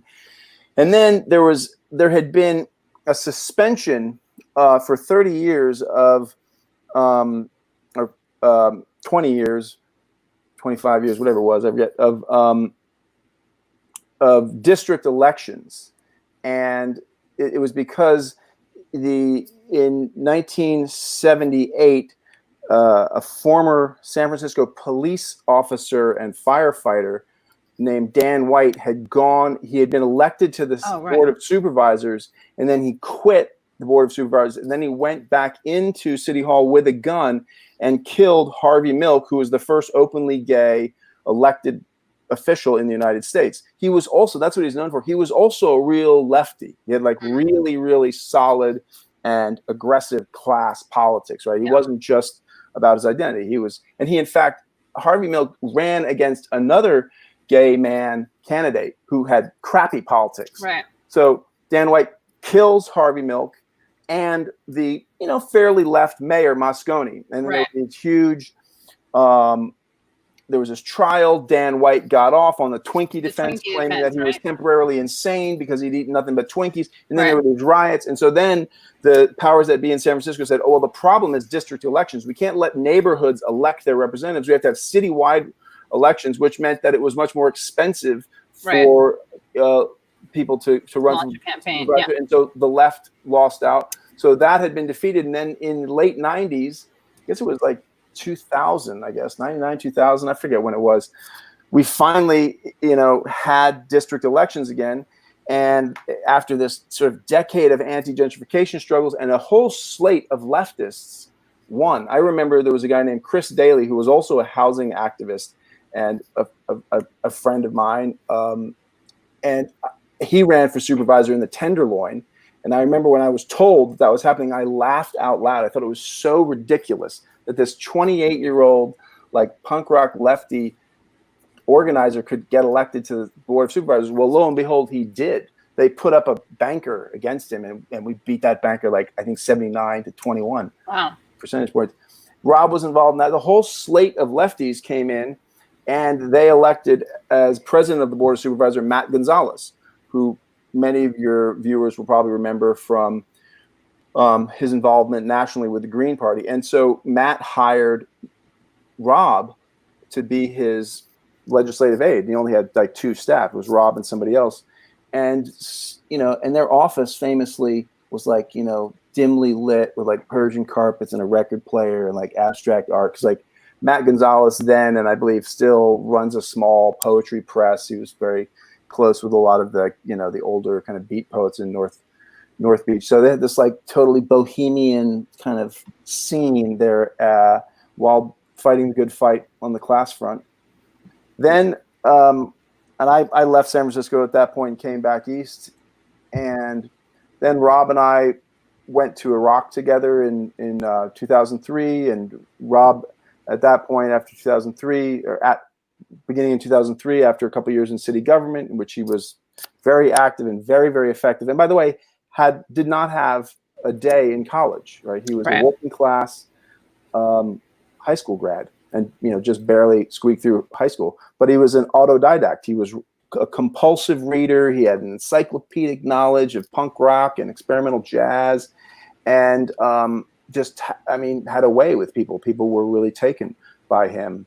And he sort of like leaned into these class impediments to some extent. He didn't have the money for college, et cetera, and turned it to his advantage. So anyway, then he becomes a journalist. We spent time in Iraq together. He was in the West Bank, and and then he moved back east. He went to college. He went to Columbia. He got his BA at Columbia, got MA at the Columbia School of Journalism, and was a journalist and was working at Vice per that clip you played, and then organized a union at Vice. And this was a very important union struggle because it was one of the first, if not the first, of the kind of digital media shops that was unionized by the Writers Guild, I believe it was. And it then kind of like broke the, it broke the resistance of that sector, and a whole bunch of other shops unionized. And they won a very significant pay increase, recognition and a pay increase. Rob was involved in leading that, and he was involved in negotiating the contract. And then a few months after that, and Rob was a rising star at Vice. I mean, he really kind of fit the profile. This like, early 40s punk rocker. That was like had the kind of sensibility that they were looking for. And then after organizing a union, his position was eliminated. They're like, we don't actually. I think he was climate change editor or something like that. They're like, yeah, we're going a different direction. We're not going to do climate change coverage anymore. Ridiculous, right? Yeah, like go. And then a couple months later, of course, they post the same ad with a different title. I think it's environment editor, and hire somebody else. So it was punishment. You can't prove it, but he was one of the, I think it's every year it's about 35 to 50,000 people a year, it is estimated, are illegally fired for their union activity in the United States. And he was one of those people. And he went on to have other jobs, but that did not help him. And I suspect there was a bit of blacklisting because he had a series of higher profile jobs that he got very close to, and then at the last minute it would not pan out. And that's the moment where the editors make the calls, and people are either like, yeah, that guy's great, or like, I don't know, he was kind of problematic, right, hard to get along with, involved in the union, kind of kind of confrontational. I ran, organized this union. And so how it was 3 months after, you said? 3 or 4 months, maybe 6 months. It's less than a year. It's like 4 months, I think. Anyway, he went on. He did a series of other jobs. I mean, most recently he was working with Mark Hertzgarv through the Guardian UK. There was a climate change consortium project less than a year ago in the fall that was sort of trying to, pool climate change coverage. I forget how there's scores of publications were involved in coordinating and pooling their climate coverage. And so Rob was sort of, lieutenant to Mark Hertzgarv on that. He also taught in the Columbia Journalism School, and he edited a couple of different science websites, most recently something called Glacier Hub. Right. But he struggled economically, and just showing people some photos of him. Anyway, and he he was diagnosed with a heart problem about 2 years ago, and stopped eating meat, cut back on drinking, started swimming a lot more, but ultimately died of a heart attack. So, but he was a real character. He was really like larger than life, and traveled, wrote, loved life, was a good friend, had a lot of friends all over the world. So that's the story of Rob Eshelman in a nutshell. There, some great articles of his at The Nation. He wrote a really great article for Tom Dispatch. He started their podcast, right? That's right. Yeah. Look at this really cool photo I'd never seen. It's really cool. Yep. It's something of the 70s to him, right? Like the 70s / it's kind of like Rock Hudson meets Ernest Hemingway, maybe. Yeah. Maybe that's not. Anyway, yeah. You get a lot of photos of Rob there. Yeah. Oh, you're not on Facebook, Christian. So there's this thing called Facebook, and you have different photos, like profile photos. So I'm just clicking through. This. Yeah. You probably ask. Yeah, clicking through is when you. There you go. Anyway, who did that? Do you know? Did he do that himself? I don't know. Maybe. I don't know. Anyway, yeah. Well, he, it's like, so two different people, obviously. Well, not obviously, but yeah. So Rob died 2 weeks ago. He was 47. Yeah. And Michael Brooks died at 36. And there was they're both so sad. I'm not comparing them at all or contrasting them at all. But like Michael has such a rich legacy that he like an archive, because Michael Brooks made so many videos. I mean, it's great. And I'm like, of course, really kicking myself. I said to Rob a few times, like, oh, you should come on my show. And then we never made it happen. He was a big fan of yours. Thanks. Yeah. As a person and as a media personality. Oh, thank you. Yeah. Well, yeah, he was like, and I just, it's like, I wish that I had done that. I wish that there was more video of him, more audio of him. Do you think what are you going to do, or do his friends have ideas of ways to like continue honor his legacy? Or I honestly feel like I've been packing his apartment. He was an only child. I'm an only child. Me too. I'm an only child. We're like brothers from another mother kind of thing. His widow. So he married. I should have said he married. He had many romantic interests. He loved life, and he was a total character. He was a maniac, basically, is what he was, but in the best sense of that word. And he met a Swedish journalist in 2018, and within days was like, I'm going to marry her, and then did. And they were like sort of splitting their time as best they could between Sweden and the US. But she can't get over here because of COVID. I mean, I guess I don't know what the details are exactly. I guess she could fly here, but then she'd be trapped here. She couldn't fly back. And so when COVID is over, there's going to be some big party. But you're talking about his legacy. Yeah. And a lot of what he did was editing. He managed and edited about a dozen journalists at Glacier Hub, and before that at Seeker, and that was also what he was doing at the with the Guardian Climate Project. Yeah, that's his wife. Nina Håkansson. That's a great photo. Yeah, and that's them getting out of their wedding at City Hall. I found going through his papers, because I was tasked with these baby pictures. That's his mother, and his smile. Surprise, is the same. I guess that's not surprising that people have the same smile. No, but that's at age 3 months, the same as age 30 or whatever. Right. Oh, look at that. Look who that is. Oh yeah, that's my wedding. Your wedding, yeah. I like that. There's my uncle had that. I'll look for that later. My uncle had the same face as a baby, like the same smile when he was a baby and when he was 74 when he died.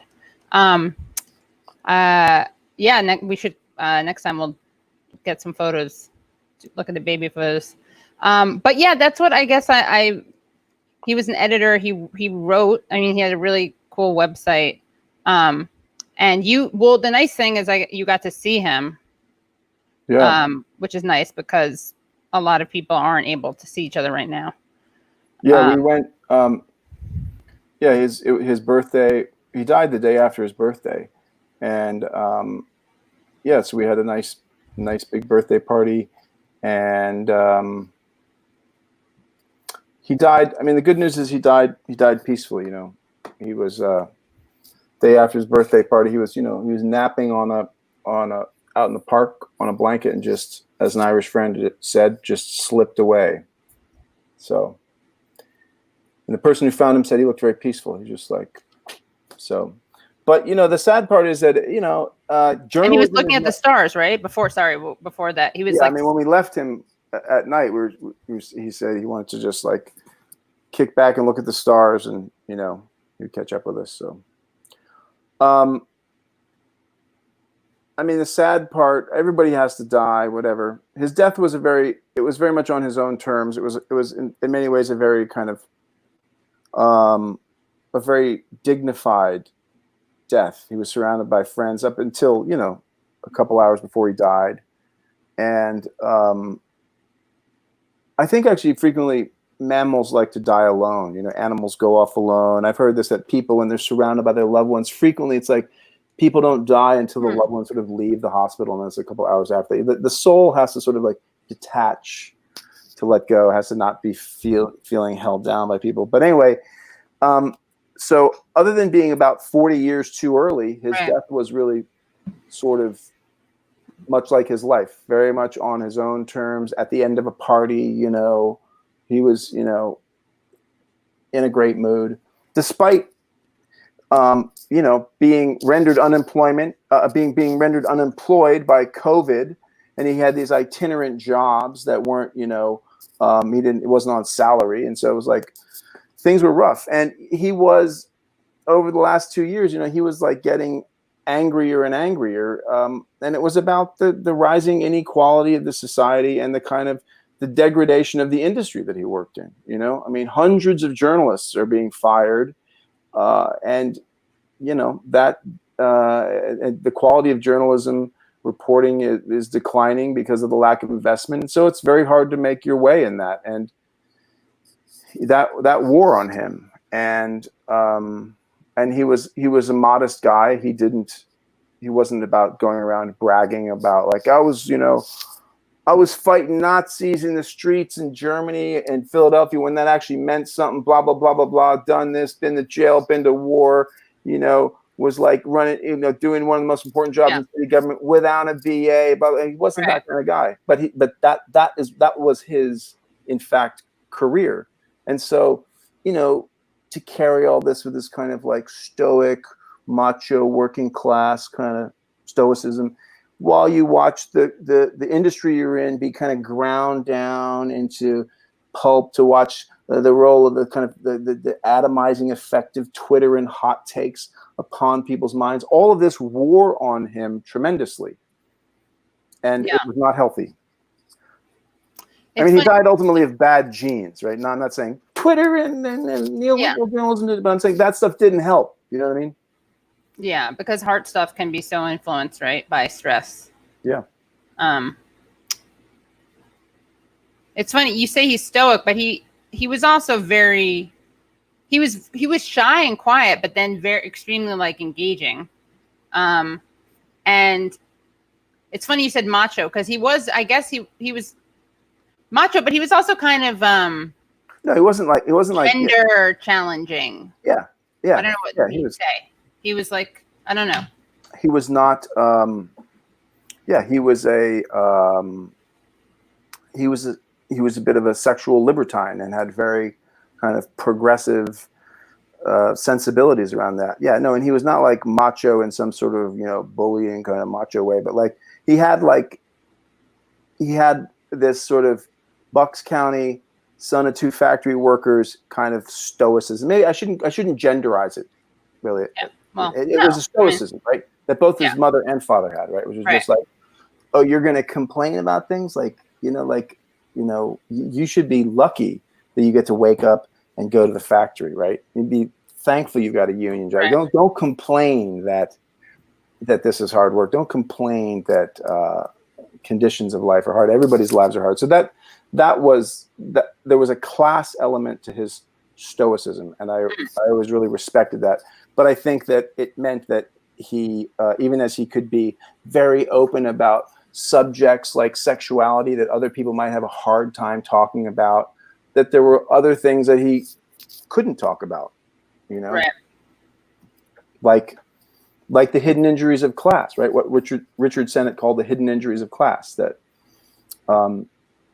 working in an industry where, let's face it, a lot of people under 30 in journalism in New York City have, upper middle class parents helping them out, trust funds, this or that, or aren't weighed down by student debt. And it's like Rob was doing this all on his own, and it was getting harder and harder, so.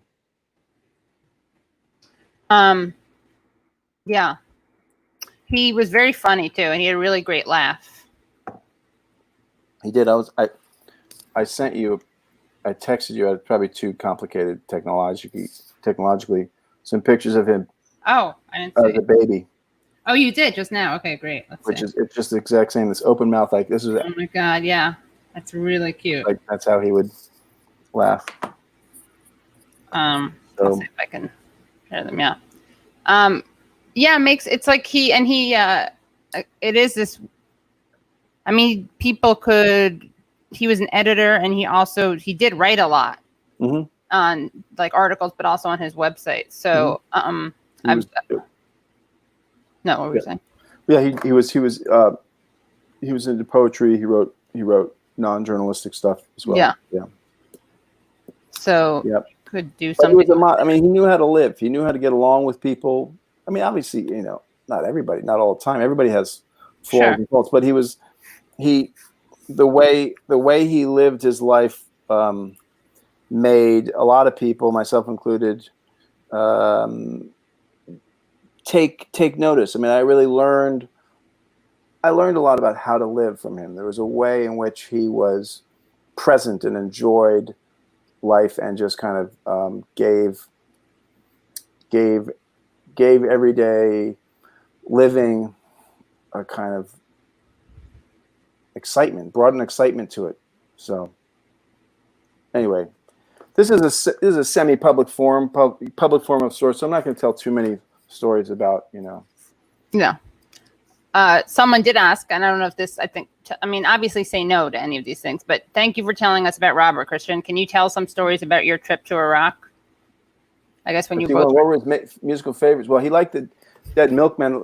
His social science teacher, his social studies teacher, was the father of the drummer of the Dead Milkmen. So, he liked free jazz a lot, and John Cale, stuff like that. Our trip to Iraq, well, it was in 2003. I wrote about it to some extent in my book on that, Shadows and Hallucinations in Occupied Iraq. He's in there. That was like a kind of, reportage-y, new journalism style, first-person-y reportage book. And so one of my second trip to Iraq, I went in with him. We met in, we were going to fly over together, and he was late the night before we were going to leave. I was like, where's Rob? And then he comes to my apartment the next morning. I was like, you going to be ready to fly tonight? And he was like, no, I did ecstasy. So I have a really bad hangover. So I think I'm going to pay the penalty and fly the next day. I was like, okay. So he met me in Jordan, and we drove in. But were you annoyed? No. No, I was sort of amazed. I was like, what? I was like, you're about to go to a war zone and you did ecstasy? I mean, I guess it makes as much sense as anything else. Yeah. So then we went in and we drove in. It was sort of right the last moment that you could drive in, sort of I guess early December of 2003. I'd been there the summer before. And then he stuck around and, reported for the Brooklyn Rail and other places. And he'd been in the Middle East prior to that. He'd been living in East Jerusalem, studying Arabic, and he studied Arabic as an undergrad and Middle Eastern history. And so, I mean, the story of, there was a bunch of us. It was before things got really, really violent. There was, it became like by 2005, it became really impossible to operate without armed security, and all the kind of independent journalists left.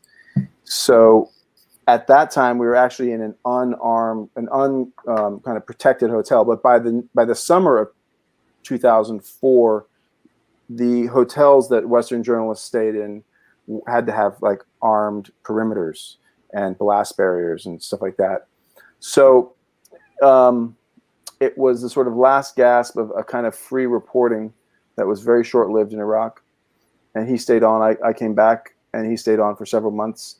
And yeah, what was it like? It was like it was a nightmare. I mean, you just saw how the U.S., a kind of planned or unplanned warp in the methods of U.S. empire, right? That it's like in Vietnam, the U.S. was carpet bombing not just the North, but also the South, right? But the U.S. didn't do that in Iraq. Instead, what it did was it was almost like the logic of neoliberalism weaponized, right? It destroyed the state, and then the infrastructure collapsed, and then society collapsed, and a civil war commenced. It was, kind of like the thesis of hypernormalization, the Curtis film. Yeah. I mean, it's just this like chaos as a method of rule. And I have for years been sort of trying to figure out how much of that was intentional and how much of that happened by mistake. How much did these neoconservatives think, oh, what we'll do is we'll destroy the state and therefore the infrastructure and society, and this will create a problem that will justify our continued presence here. How much of that was conscious, and how much of it was a useful side effect of their ideological delusion? Because it seemed like many of them in the Bush administration had this belief that, like, oh, once we go in and overthrow Saddam Hussein and fire everyone who was in the Ba'ath Party, then the inner American in every Iraqi will come out, and they'll come to us and want credit cards and want to, pledge allegiance to consumerism. And in fact, that nothing of the sort happened. Right. So, I mean, it was a bit of both. Whether or not, regardless of how it initially occurred, what happened with the U.S. Curd. Oh, curd. Oh, curd. Yes, I saw what you did there. Yeah, very good. But it evolved into a system of management. I'm not sure. I don't think it was designed that way, but it became a system of management. It's sort of like to allow chaos that then at a certain structural level really even required foreign intervention. Right. I mean, ISIS is a perfect example of that. I mean, ISIS is kind of an incredible thing. It's like it was the sort of logical extreme outcome of the war in Iraq, but it did pose such a real threat to regional stability that it, like many people, myself included, were totally fine with Western efforts to destroy ISIS, right? The fact that the U.S. government is then supporting communist, kind of quasi-anarchist communist Kurds, right, providing air support as they fight ISIS. I mean, that in a way is kind of perfect postmodern imperial strategy. Allow a problem to develop, create a problem and allow it to develop to the point where the original author of the crime, the U.S. empire, is actually necessary to kind of contain the rot that it has produced. Right. It's a nightmare. It's funny. So what it was like seeing the beginning of that without knowing where it was going to end. And it affected us all very profoundly. How so? Well, intellectually. I mean, just like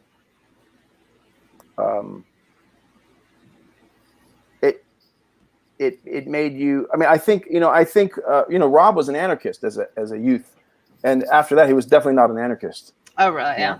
You hadn't converted him ahead of time?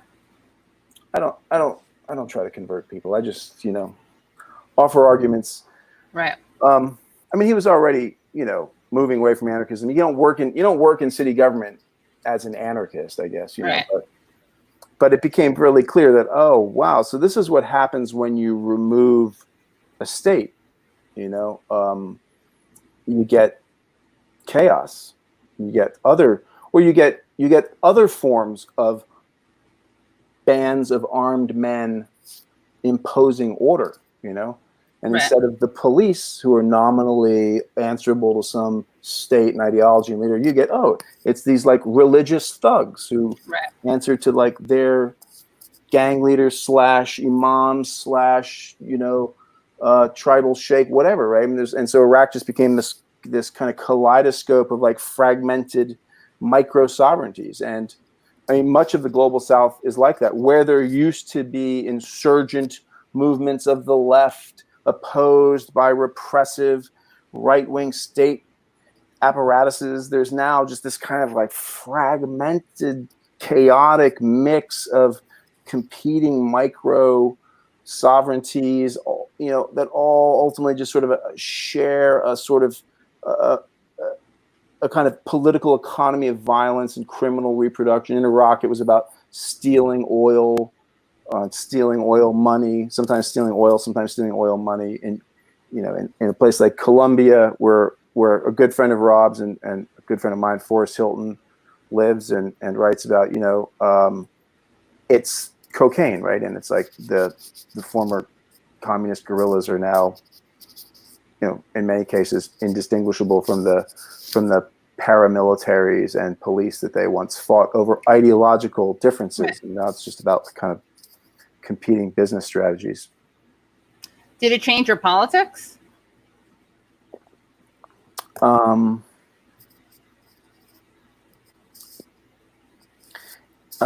don't know. I mean, it made me much more. It made me very concerned with social breakdown. I mean, I don't take that idea, that specter.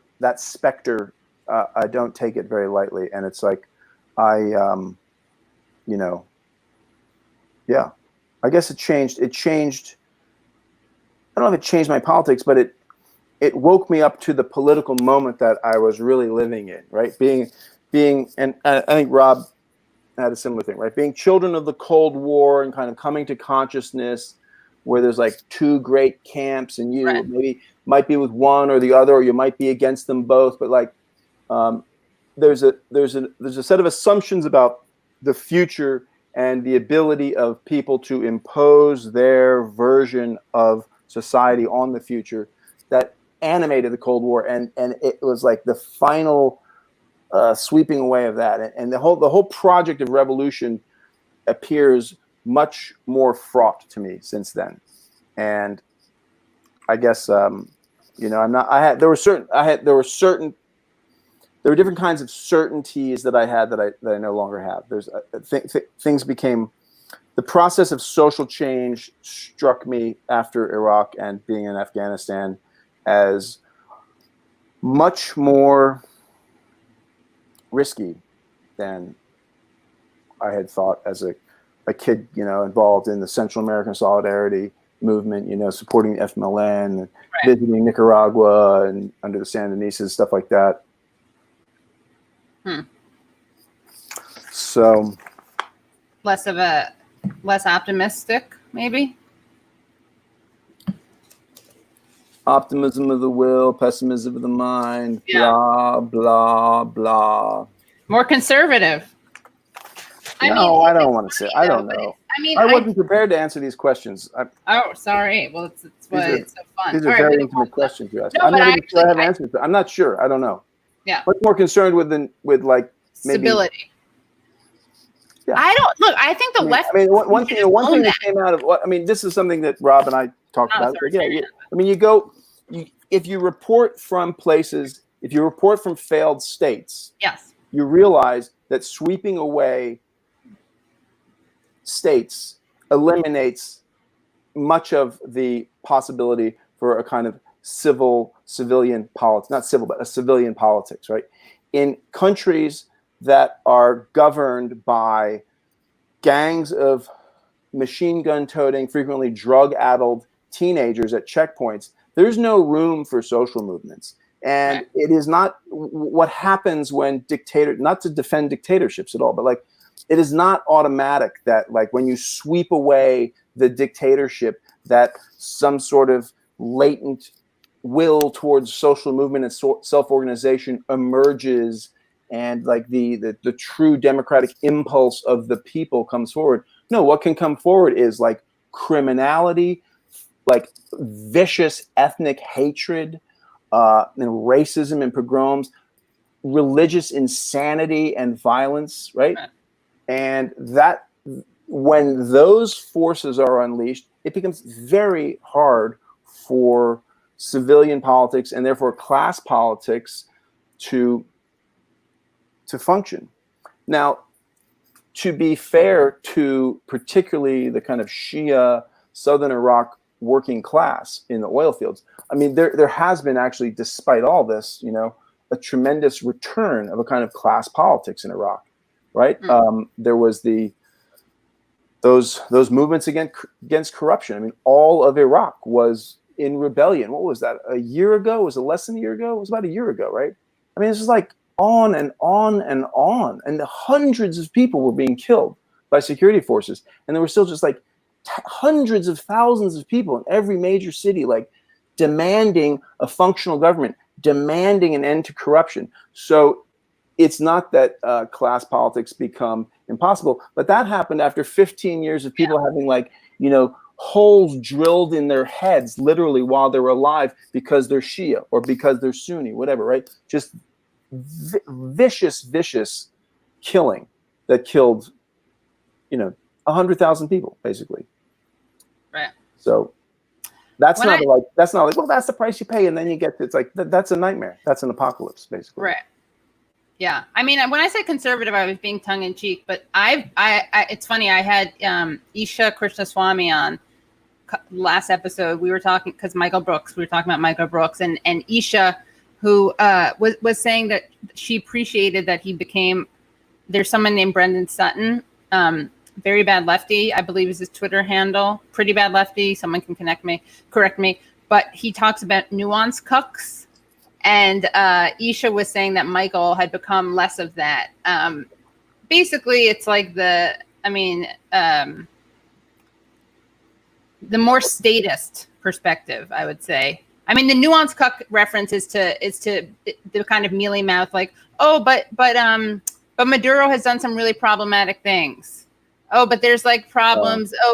But Morales has, you know, there was a lot of corruption, or that election wasn't fair. Right. So that was the genre she was talking about. Mm-hmm. But then within that genre is, I think, the state, the kind of like, and it's not like you're making light of, or I think I agree with you on this, but it's not like we're making, thank you, Pretty Bad Lefty, yes. It's not like we're making light of dictatorship, but there is definitely something to be said also about, like, there is this sounds very scary and kind of social Darwinist, but there is something to be said for places that like need outside intervention to take off.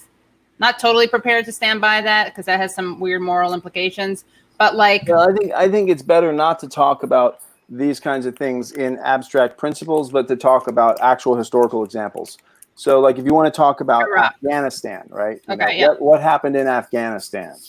You know, or what was going on with the Rohingya, the Rojava Kurds? You know, and I mean, a lot of lefties I've noticed don't really want to talk about this contradiction. It's like, U.S. Special Forces were embedded with these communists, helping, like, they were the forward air, you know, tactical air control, like, you know, driving, directing the bombing against ISIS. I mean.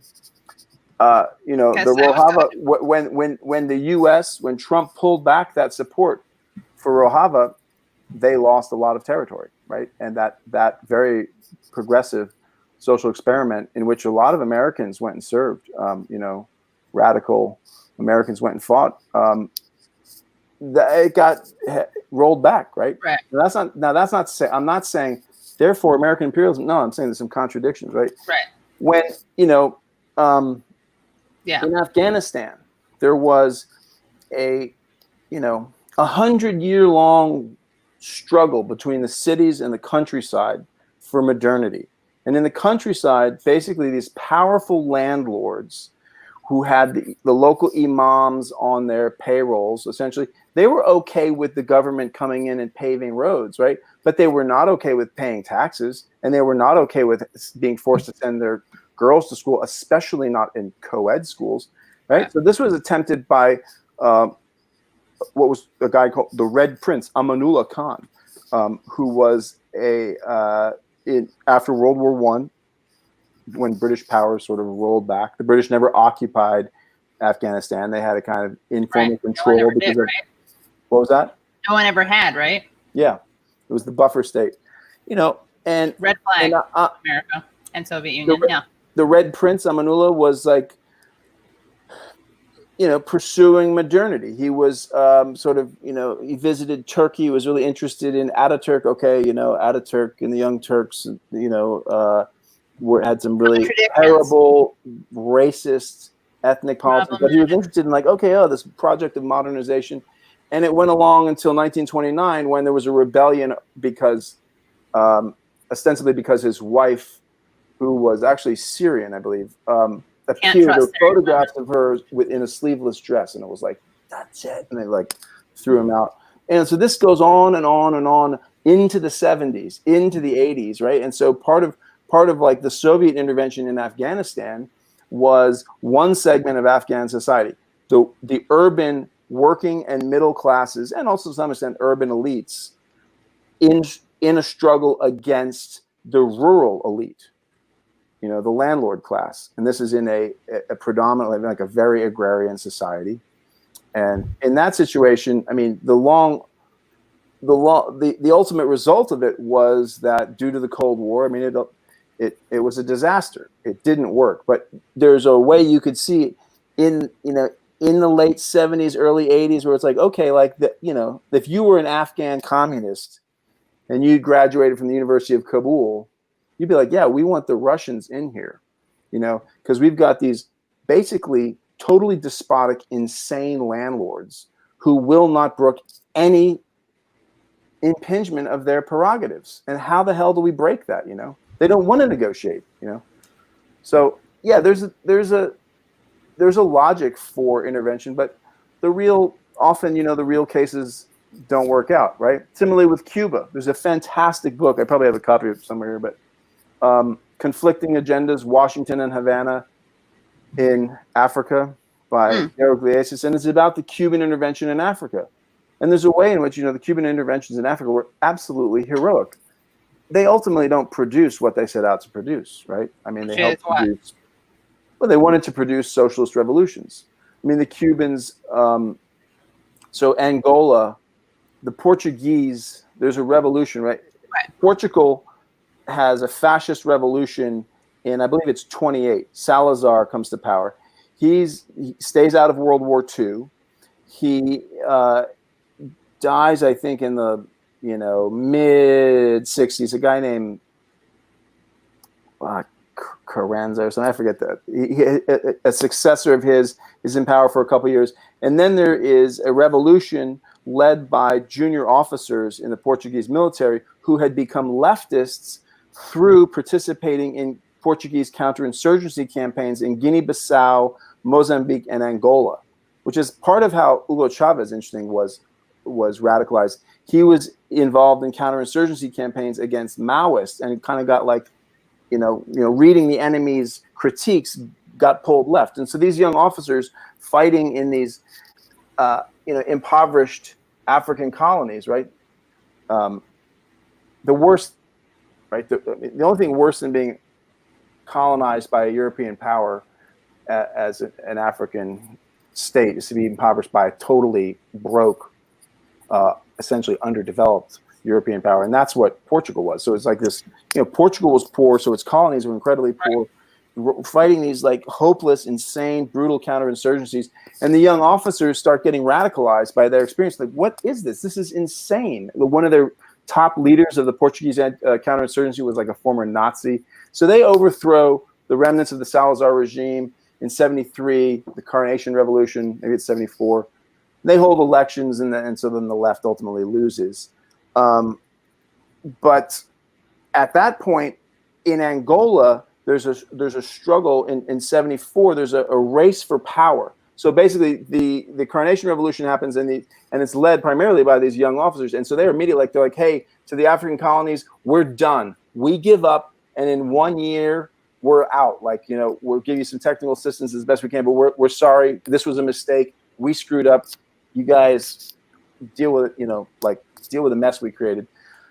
So at that point, Cuba has sent advisors to the MPLA in Angola, and the US, CIA, and the South Africans are supporting these two other guerrilla groups that are not really Marxist. They kind of pretend to be socialists and nationalists. And there's this three-way fight and this struggle for control of Angola. And the Cubans played a tremendously heroic, incredible role in allowing the Angolan Revolution to take hold and survive. But in the long run, the MPLA becomes totally corrupt, right? Jose dos Santos's daughter is, he was one of the last leaders of the MPLA. I mean, she's one of the richest people in Africa, and they're totally corrupt. And the whole thing fell apart for a number of reasons, but part of it was just the context of the Cold War, where the U.S. was attacking all of these revolutions, draining them out. So there's a moment where you can say, yes, there's a place for international solidarity, and what a kind of simplistic American leftist would just see. That's like intervention. It's like it's not so simple when the Cubans come to the aid of another revolution, but it's ground down into. But don't most people who are anti, sorry, I cut you off. What'd you say? The end result of these stories in the Cold War is not a pretty one. So all I'm saying is that I'm resisting any kind of idea of in principle X. All there is in history, in specific conditions, right, in relationship to actual conditions, states and social movements make decisions. I mean, I do think though that I made it totally off the cuff and not very effective generalization before, but I do think that for people who are generally anti-intervention, I don't think it's that hard to square that with supporting Cuba's foreign policy, because I think it's an exceptional enough. I mean, again, I guess what's the point? As you said, it's a case by case thing, but you could argue that it's not imperial, right? It's not empire building, although it's totally ideological warfare, as Cubans who are pro-Castro, will acknowledge. I was, I think it was like 2009 or 2010 when I was sort of getting out of journalism. Playboy sent me to Guinea-Bissau, and I did a big story on cocaine smuggling from Latin America through Guinea-Bissau. Guinea-Bissau is like the kind of trampoline into Europe. And Guinea-Bissau is a pretty messed up, very remote, essentially failed state. And much to my surprise, there are still Cuban doctors there. Basically, whatever medical infrastructure exists in Guinea-Bissau are Cuban doctors. And I mean, they're not there for some larger reason. I mean, the Cuban leadership don't think that Guinea-Bissau is a socialist state. There's no kind of instrumentalist utility to this. It's like they've made a commitment, whatever it was, 30, 40 years ago, to the people of Guinea-Bissau, and they're keeping that commitment. Yeah. Yeah. Operation, what is it? Miracles, where they cure people's very treatable eye disease. They can reverse people's blindness. That they did. There was a thing that the Cubans did beginning in the 90s, but they were training a bunch of primarily African American, that exchange program that they did, and people getting medical degrees. Yeah, free medical degrees. Yeah, right. Yeah. Young reporters out there, how about some stories on that? How about a few less stories on urban gardens, pretending that urban gardens are going to transform the U.S. economy, and a couple stories about where are these African American doctors who were trained in Cuba? Yeah, where are they now? Let's find them in a good way, not in a bad way. Yeah, no, find them and interview. Yeah. By the Are way, we gonna discuss. Are we going to yes, discuss? we'll do that. I was going to ask you. Yeah. Hold on. Side battle for Invisible Ninja. People or animals too. Join the help unionize the workers at No Evil Foods. Petition at Mo Evil Foods. Katie's my hero. All right. Good taste. Good to know. Trust What's his No judgment. Evil Foods? Is that I don't Whole know. Foods? Yeah, That someone whole can thing? tell us. Someone tell us what that is. Okay, so yes, let's talk about your article. This Christian wrote a very good piece that's at Non-Site, and it's, let me grab it. I have it all marked up. Hold on. That's the site run by Walter Ben Michaels and Adolf Reed. 1 second. I'm going to turn on the light because it's very late. Okay. I mean, it's very dark. Hold on. We had matching lighting here, but so it goes. In the 1 meantime, second. I'll read these comments here.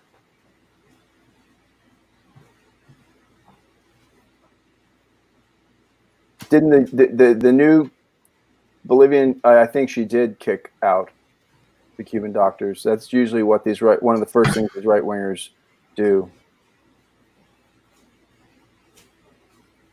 Yes, I heard about this. Supposedly Cubans have a successful interferon against COVID-19. Yeah. A treatment, right? I mean, it's something that was born, that interferon, I think, relates back to the HIV research they did, which relates to like T cells, I guess, right? You're going to be hearing more about T cells and less about antibodies. Hold on. So show us your guns. I don't own guns. Rob Eshelman owned guns for a while. I can't hear him. He threw himself into things. What did you say? He had a someone says, show us your guns. Oh, me or I don't you? have guns. You, obviously. You're the gun person. I don't have guns. I'm not into guns. Wait, I think do they mean arms or arms? All right. I don't know. So this is, it's really, No Evil Foods is a vegan company fighting their workers' union. Boo. We hate people like that. I hate that. Where did we hear this one? Don't be evil. Remember that? That was Google's. Really? Yeah, That's wasn't it in the beginning? Don't be evil. I mean, No. you know it's going to be bullshit if they're like, don't be evil. Right. By the way, whoever said that, I want to come out and say that's terrible because I don't like anti-labor. Well, they could just be capitalists who know there's a vegan market, or they could care about animals. Then that's really embarrassing. Okay. Wait, someone said something. I have a friend, a guy named Will Hull, who studied with James O'Connor, and his dissertation, he left academia, I'm pretty sure. He lives in Germany now, but his dissertation was all about labor practices in the organic vegetable industry in California. And surprise, surprise, it's just like all of the rest of agribusiness, Yeah, it's not okay. Someone asked, what are your thoughts on, Aurora asked, what are your thoughts on what's going on in the U.S. right now with federal agents going to big cities, which I thought we could actually, I think that your article kind of links to that in an interesting way when we're talking about the North, South. So you have this really interesting piece. And, I like to think that the Katie Halper Show played a pivotal role in this because you started talking about it. I mean, I'm not going to take that credit. This started as like literally back of the napkin. It wasn't a napkin, but it was like back of a piece of paper at my desk to have something to say in the last time I was on your show. Oh, wow. Cool. I was Yeah. just, like looking at like police numbers. I was like, and I genuinely was like, yeah, where does all this happen? Wait, I'm trying to look at how much I read it. And then I got wet because there's. Yeah. You were reading, you were so moved when you were reading, you were going like, I can't believe it's incredible. Yeah, God damn it. This should be known about more. So this is a really cool piece that you wrote. And yeah, it's the surprising geography of police killings, back of the napkin calculations on race, region, and violence. What about front of the napkin? Give yourself some credit. No? Front of the napkin, it looks like your version of the paper. It's all wet, Oh, yeah, you're right. Oh, so back of the napkin is actually more respectful. I see. You're giving yourself more credit. Back of the napkin is where you can write. Yeah. I got it. Yeah. I love that though. That's such a great disclaimer. It's like no one can really what someone's like, I really disagree with your point there. Well, I mean, it was on the back of the napkin, sir. No, but it's also all footnote. I mean, you can go look at the numbers. I know. I did. I mean, these numbers are these numbers. So you want to Yeah. So basically, we were talking about this last time. You were looking around at some numbers of where people were killed by cops, and the kind of because as you said, and as Adolph Reed and Walter Ben Michaels. You guys talk. Who wrote Against Diversity, which is an arresting title, but his argument in that is that, that there, and he was influenced in this by Adolph Reed. They taught together in Chicago. And I mean, Walter Ben Michaels' argument was that diversity, though he's obviously for it, it's not enough. It's not enough if U.S. political economy is transformed in the following fashion, it's not good enough. Where 13% of the 1% are African American. Yep, exactly. And I mean, there would be a tremendous amount of justice delivered to specific people that way, right? A lot of Black people would get out of prison, and a lot of Black people would gain increased incomes, but the fundamental structure of the society wouldn't change. And so, what his argument is that it's not like either or, but it's that you've got to like fundamentally challenge the class equation, or you're not. I mean, you are not necessarily challenging capitalist social relations to challenge the disparity that is part of capitalist social relations. The limits of disparityism, or the limits of the disproportionality argument, which I make all the time. And I said this to Adolph Reed on Useful Idiots, and we barely touched it, but like, I think there's a lot of usefulness if you're talking to someone who doesn't see the connection between racism and classism, or between race and class issues. What?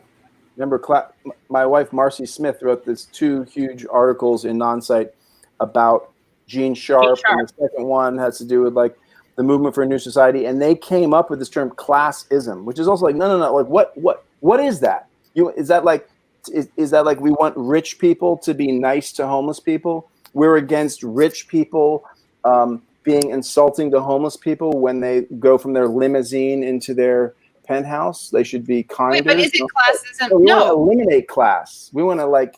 Right, but classism isn't aspirational, right? It's a classism. Classism is a term that was created in the early 70s by a group of kind of basically pseudo radicals, I would say, called Movement for a New Society. They were heavily influenced by Gene Sharp, who was himself deeply involved with the military establishment. People can listen to the and it was just a kind of like really manipulative thing to go from like class politics, class exploitation, class struggle to we're against classism, right? Because it's like sexism and racism, but the issue with class politics isn't that rich people are mean to poor people. It's that there are rich people and there are poor people, right? These are unlike gender. And ethnic diversity. It's like the thing about class is you want to eliminate these categories completely. Okay. Well, that also. All right. So, you could say the same about race. So you would like. I mean, I think it would be So okay, but I'm talking about talking to an audience that has absolutely no idea. Let's get back to policing. Let's go back to the police thing. Okay. Yeah. Here's the point, though, that you don't want when I'm talking to people who don't see the connection between class and race, just allow me to say that in my, low information way.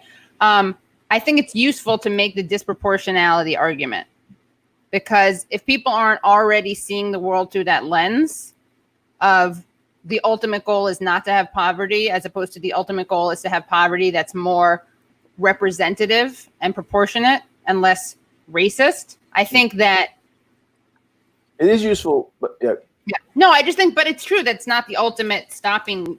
It's not the ultimate goal. I think that. What do you do? What is the point of that argument, right? And there's one version of that argument which just stops at that. It's like there are these disproportionalities. Like, okay, so if we correct those, that's Michael's Adolph Reed argument. So if that's where you stop, if we correct those, will you be okay? Will you be happy? Will you be happy if there's only 13% of prisoners rather than 39% of prisoners are African American. Right. That would be a form of justice, but like, should we It's not still the justice. No, I don't think so. 2.2 million people in prison? Should we still have this record inequality? And it's like the argument is that there, you know, but that's the point. I think that's the first these stop. discourses don't necessarily like lead to each other, right? And you have to have, I mean, you have to discuss like disproportionate outcomes in the specificity of what they do and how they work, but you can't think that they're also going to do other things, right? Yeah. So let's say we can save this to another time because this is a kind of we sub. gotta go through this. So Yeah, we'll get through this. So all right, why don't you tell people your okay, so look, thesis? this is But the thing. I ask in this article, you know, I mean, African Americans are killed by police at, you know, twice the rate they constitute part of the national population, right? So they're killed at 2 times the rate of the population. I used the Guardian's counted project because that was actually very innovative sort of use of data and malleable. That actually apparently had effects on how the Department of Justice and the other institutions collect data. So, you know, in 2016, Black people were 24% of those killed by cops. 2015, there were 27% of those killed by cops, but they're 13% of the population, right? So this is this very serious, disproportionate outcome, and this is what has caused, very correctly and very justly, this nationwide rebellion. So I was wondering, well, where does that happen? And I assumed that they would find the greatest evidence of racist policing in the South, and lo and behold, much to my surprise, we do not find that. In fact, in Tennessee, you know, white people are, you know, just barely underrepresented in the police killings compared to their percentage of the population. Believe it or not, in South Carolina, white people are overrepresented and Black people are underrepresented. Now, there's other states in the South. Tennessee is where the KKK started, right? In most states in the South, Black people are overrepresented in the killings and police stats. But in pretty much no Southern state are they overrepresented by a full 100%, right? Which is the national average, like 200%. So I was like, well, what, you know, where's It's a statistical mystery. So lo and behold, places like Massachusetts, where Black people are killed by the police at 5 times the rate at which they appear in the population. Massachusetts population is 7% Black, and 35% of the people killed by police are Black, right? And that pattern goes all the way across the northern tier. New York, you know, Michigan, Minnesota, Wisconsin. So it's interesting. I mean, that's like somewhat counterintuitive. You're like, okay, so that is where the most racist policing is found in the Northeast and the Northern Midwest. And then the article explores the history of Northern racism and also the racialization of poverty in both North and South. And the punchline is that poverty is more racialized in the North due to certain historical patterns that are discussed, and less racialized, as it were, in the South, in that there are, not that Black people in the South are wealthier so much, but that there has been, from the very beginning, from Jamestown on, there has been a large population of very poor white people, like really poor. Like, you know, sort of the historical consensus is that about a third of the population of the antebellum South were landless poor whites who were, you know, lived by poaching, fencing stolen goods, making moonshine, banditry. There were open range laws in the South that existed into the 70s.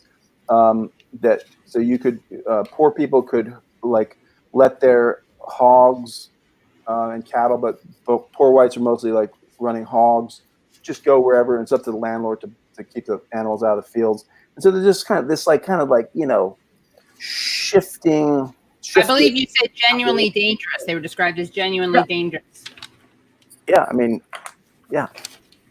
And so there's actually this very old tradition of pretty elite response of like serious violence against, you know, all the poor people in the South. And there's, I mean, the South is just, much more unequal, and there's much more poverty in the South. And so as a result, you find, policing appears less racist. I'm not saying the South isn't racist. Right. Of course The not. stats show the South to be like, there's less, It's less diluted by isn't it the racism is somewhat drowned out by the, I don't want to say classism, but the number of the high percentage of poor people. In the statistics on police killing, white people are more heavily represented in the South than they are in the North. And that is because white people are also more heavily represented in the poverty statistics in the South. Right. So yes. African-American poverty rates tend to be higher in the North than in the South. So on average in the South, the black rate of poverty is about twice what the white rate of poverty is. In the North, the black rate of poverty tends to be about 3 times what the white rate of poverty is. And also it tends to be higher. There tends to be, in most northern states, like in Wisconsin is the worst, as I recall. It's like 35% poverty rate among African Americans in Wisconsin. So poverty rates among whites and blacks are more closely aligned in the South. It's higher. There's disproportion. Black people tend to suffer from poverty more in the South, just as they do in the North, but less. The gap is less in the South, and therefore that shows up in the police stats. The cops kill poor black people, and they also kill poor white people, and therefore, since there's so many poor white people, they also kill a lot of white people. Because a lot of what the cops do is police visible poverty, disorder, right? Like the cops are concerned with disorder, and what is disorder? Disorder is basically doing stuff outside that if you had more money, you would do inside. Yeah, I thought that was a very good line. Thank you. Gets the Katie Halper seal of approval. Yeah, I mean it is interesting because there's a lot that I thought was really interesting in here. There's also stuff about low wages, but yeah, go on. What'd you say? I mean, it's sort of like I try to do a quick sort of political economic geography of the North and South. No, but so just to summarize that, as you said, it's kind of a cool, like, nerdy mystery. It's like, okay, how do these numbers add up? I don't get it. So you go through it. And when you were looking at it, did you have any hunch, or were you just curious about it? Like, I genuinely, I remember I was talking with Peter Kraska, who's a great left criminologist. He's the guy who he pioneered the whole study of SWAT teams and their insane proliferation. And he teaches at Eastern Kentucky University. And I remembered a conversation where we were talking about policing. He said, "Oh yeah," he's like, "There's actually, they kill a lot of white people in Kentucky and Tennessee." I was like, "Huh, really?" And I was thinking about where's the disparity, and that was sort of in the back of my mind. And then, but I wasn't sure whether that was true. I kind of had a vague memory of him saying, and I hadn't been years ago, I studied policing full time. I wrote a PhD on it and all that, but then I've moved away from it. So I was genuinely sort of like just poking around in the numbers to have something to say one Sunday evening when talking to my friend Katie Halper. And yeah. About your book. I was surprised. I had a hunch that in the South, the disparity would be narrower than in the North, but I did not think that in South Carolina, more like the chances that the cops kill a higher proportion of white people than they do black people. Right. You thought it would be worse. Yeah. You thought it would be worse in the North than. I just thought it would be kind of like, not as stark. Right. I thought like that maybe the ratio that you found in Massachusetts compared to the ratio you find throughout the South, it'd be much closer, but it's not like that. It's really clear. There's like police killings in the North are extremely racist in that they're extremely disproportionately killing black people. Right. So I did not expect how stark that was. I did not expect Massachusetts to kill for the police in Massachusetts to kill black people at 5 times the rate at which black people are part of the Massachusetts state population. I was shocked by that. Yeah, you say that only 7% of Massachusetts residents are black, yet they constituted 35% of the people killed by cops. African Americans therefore appear in Massachusetts police homicide stats as 5 times the rate, or with 400% greater frequency than they do appear in the state's total population count. And then you go through like the racialization of poverty in the North and South, and you talk about a few different things. You start out with the Tocqueville quote, which I thought was interesting. So I'm just gonna read what you wrote, unless you want to read it. Take it away. No, you whatever you want. It's your show. Why is Northern policing so disproportionately racist? In 1831, Tocqueville noted the particular vehemence of Yankee racism. Quote, slavery recedes, but the prejudice to which it has given birth remains stationary. Prejudice of the race appears to be stronger in the states which have abolished slavery than in those where it still exists, and nowhere is it so intolerant as in those states where servitude has never been known. And then you talk about how in the North there were state constitutions that simultaneously outlawed slavery and prohibited African American settlements. It was the northern states that embraced eugenics. Eugenics, forced sterilization, and the southern states did not, right? Mm-hmm. And then you write, I suspect that modern patterns of racialized poverty, which is to say the racial demographics of poverty, does much to explain Northern police racism. And this is where you talk about, keep in mind, much of what police do is harass the visibly and disorderly poor. And I'm moving forward. The racism of Northern police also has something to do with the more racialized nature of poverty in the North as compared to the South. In the North, people of color tend to be heavily overrepresented in the ranks of the poor, whereas in the South, there are higher rates of poverty and more of the white population is very poor. One crude way we see this is comparing the relative gap between white and black poverty rates in the North and the South. In the South, the black poverty rate is typically about twice as high as the white poverty rate, but in most of the northern tier states, the black poverty rate is 3 times as high as the white poverty rate. This is not because black people are necessarily wealthier in the South, though the highest black poverty rates do cluster in the North, but rather because there are more poor white people in the South. And then you go through a really that is to say more poor white people in the South than in the North. Right, than North. Like yeah. you have higher white poverty rates in the South. And then you go through like a really interesting and then you say this other thing, which is interesting, which is that the U.S. Census defines 4 major regions: Northeast, Midwest, South, and West. Of these, the South has the lowest median household income. It also has the largest share of counties with high income inequality. The South remains the region with the lowest median wages, has maintained the highest rates of poverty over the last 4 years, has the largest share of Americans living in poverty of all regions. Food insecurity is highest in the South. It is the highest adult and infant mortality rates and greatest prevalence of illnesses like cardiovascular disease, obesity, and HIV/AIDS. Southerners suffer higher occurrences of occupational fatalities, and the South has many of the highest rates of incarceration. So then that's the setup. And then you go through like the history of why this happened, which you talk about how in the South there was you say it was intentionally designed to be a land of gentlemen and servants. This plan, if you will, shaped Southern land distribution.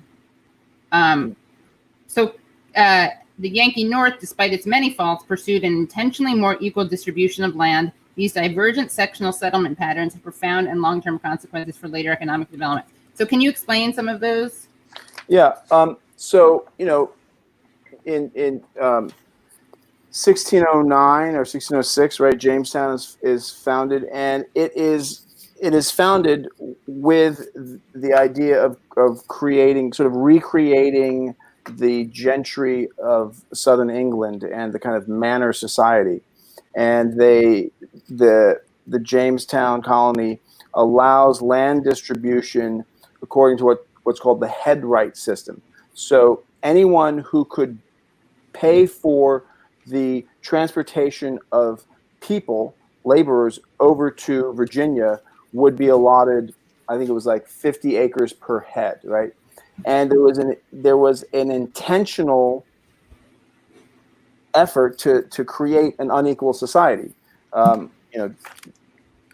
J.W. Cash, who's a sort of chronicler of the South, describes it as like, how the South has always been a society of big men and little men with strict reference to property power and the claim to gentility, right? So there was this real conscious concern of creating a world for the gentry. And they bring in first indentured servants, about 50% of whom die in quote unquote seasoning, adapting to the diseases of the Chesapeake, et cetera, et cetera. Then after 1619, bring in increasingly African slaves. And in the North, beginning with the Massachusetts Bay Colony, and then sort of, in a similar pattern down to the Mid-Atlantic, the settlements were led not by gentry adventurers from southern England, but from sort of middle-class Protestant fanatics from the east and kind of northeast of England, who were very much attempting to reproduce an essentially middle-class society, even though it had slavery and stuff like that. But they deliberately distributed land in a more egalitarian fashion. They didn't have the headright system. Another thing that happened in the South is that if you were a gentleman and you came over and you funded the transportation of a bunch of indentured servants and you got the land for those people that you brought over, it wasn't a specific allocation of land. You would then be given a warrant to go find whatever land you wanted. So then the actual process of the disposal of the land was completely chaotic and led to all sorts of legal conflicts. And those become very important in driving out small farmers. So the classic example of this is actually Abraham Lincoln's father. Lincoln told the story that his father left Kentucky because he hated slavery. In reality, Lincoln's father left Kentucky because he had been involved in 2 lawsuits, maybe 3. He'd lost 2 farms due to lawsuits because it was just the whole process of like distributing land was totally chaotic. So that was good for lawyers and rich people who could afford lawyers. And that drove out small farmers. That's why Lincoln became a lawyer. He wanted to get that money. Maybe. In the North, there was a much more orderly pattern. So they didn't give land warrants and like, go find some land and report back to us. They would settle whole towns. It was this really actually kind of authoritarian, frequently like a religious authoritarian settlement pattern. But it led to, a more middle-class society. There were elites and there were slaves and indentured servants, but there was a much bigger kind of middle strata of sort of yeoman farmers and craftspeople and small merchants. And those land distribution patterns kind of kick off the class arrangements between these sectors. And that kind of continues to develop throughout American history. And in the North, the more equitable distribution of land helps kick off industrialization, because what you end up with are these small and medium-sized farms that are increasingly engaged in sort of market social relations using free labor. And so there is this incentive to save labor, i.e. to mechanize and to innovate. Whereas in the South, what you have, due to the totally unequal distribution of land and due to slavery, you've got a disincentive to mechanize, innovate, commercialize, right? So in the South, by the time racial slavery is really, in its full glory, the elites have a disincentive to invest in machinery and better organization because they own human beings who, during the crucial season of growing cotton or growing tobacco, are helping to produce these super profitable export crops. But then during the other parts of the year, they can't be fired or let go the way northern farmers would do with their laborers who would come and help them during harvest or planting and stuff like that. And so there was no incentive to maximize the efficiency of labor. And instead, what there was an incentive to use the labor power that the slave owners had purchased in the form of human beings, to use it in the reproduction of plantation society. So instead of there emerging a commercial industry of the efficient production of bacon and corn to feed to the plantation economy, you've got enough time in the year where the people on the plantation who are mostly enslaved can do that production themselves. So the reproduction of the plantation, a lot of that was internal to you say and that thwarts capitalist development essentially. You say, put simply, instead of buying cheap, well-produced bacon on emerging commercial markets supplied by small, innovating farmers, slave owners were incentivized to make their slaves raise hogs when they were not raising cotton. Right. Just to make Whereas in the North, the increasingly commercialized farmers were incentivized to, hire laborers as needed during harvest and then let them go. Right. And if you can, if instead of hiring 10 laborers, you can buy some machine that you can do the same amount of work with only 2 laborers, well, that's great, And then on the off times, they're producing and trying to find markets for shoes and this and that. And so a lot of what becomes Northern industry emerges out of the sort of household production, like barrel staves, shoes, shingles, this kind of stuff, like, horseshoes, and all of these crafts that are part of the reproduction of a farm become increasingly commercialized and then ultimately sort of become nascent capitalist businesses. I'm not making a moral point here for anyone who's freaking out about capitalism, but it's just like, why does part of this is like, why does industrialization happen in the North? So it's almost like the South is less exposed to the gales of creative destruction. As Schumpeter would say, yes. As Joseph Schumpeter would say, yeah. Yeah. And then the other thing that happens with another factor in this that John Majewski, who's an economic historian whose work I think is really great. I don't think he gets enough attention. He partly because he starts talking about the environment and people get really freaked out. If you start talking about the South and the environment, it's like, uh-oh, that's what racists used to do, but he's not doing it in a racist way. The other thing that's going on is that the soils in the South are more acidic, and they're also in some cases just thinner, right? I mean, the ice ages, the reason there's in parts of Iowa, 6 feet of topsoil is because glaciers scraped all of that off of what's now Canada, and then they stop around there and they just drop it, right? And so you got this tremendous soil there. And in the South, that you don't have those deposits.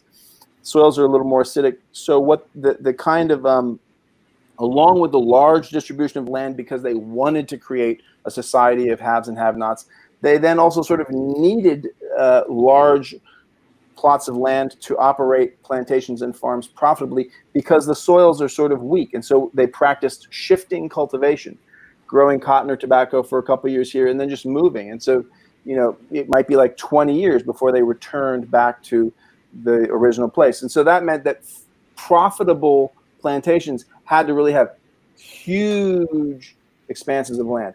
That then meant there's a lower population density in the South. That lower population density meant that if these Southern capitalists and entrepreneurs who then do, in competition with and imitation of the North, try and build railroads, they're just not going to be as profitable, right? If you don't have a couple of really big, dense cities that you're connecting with a railroad, the markets just aren't going to be as vibrant.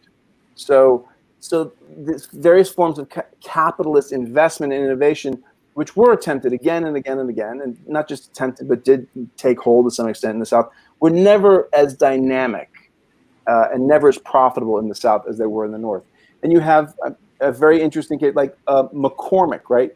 The inventor of the McCormick Reaper. He comes out of Virginia, and he can't sell these reapers in the South, so he moves north because there's a market for labor-saving technology in the North. And the North then also has this denser population density. It also has more urban centers. So then, railroads make sense. Then railroads have these backward linkages into production of steel and machinery, et cetera, et cetera. And you get these synergies that lead to industrialization in the North. And the South is fundamentally, dragged along.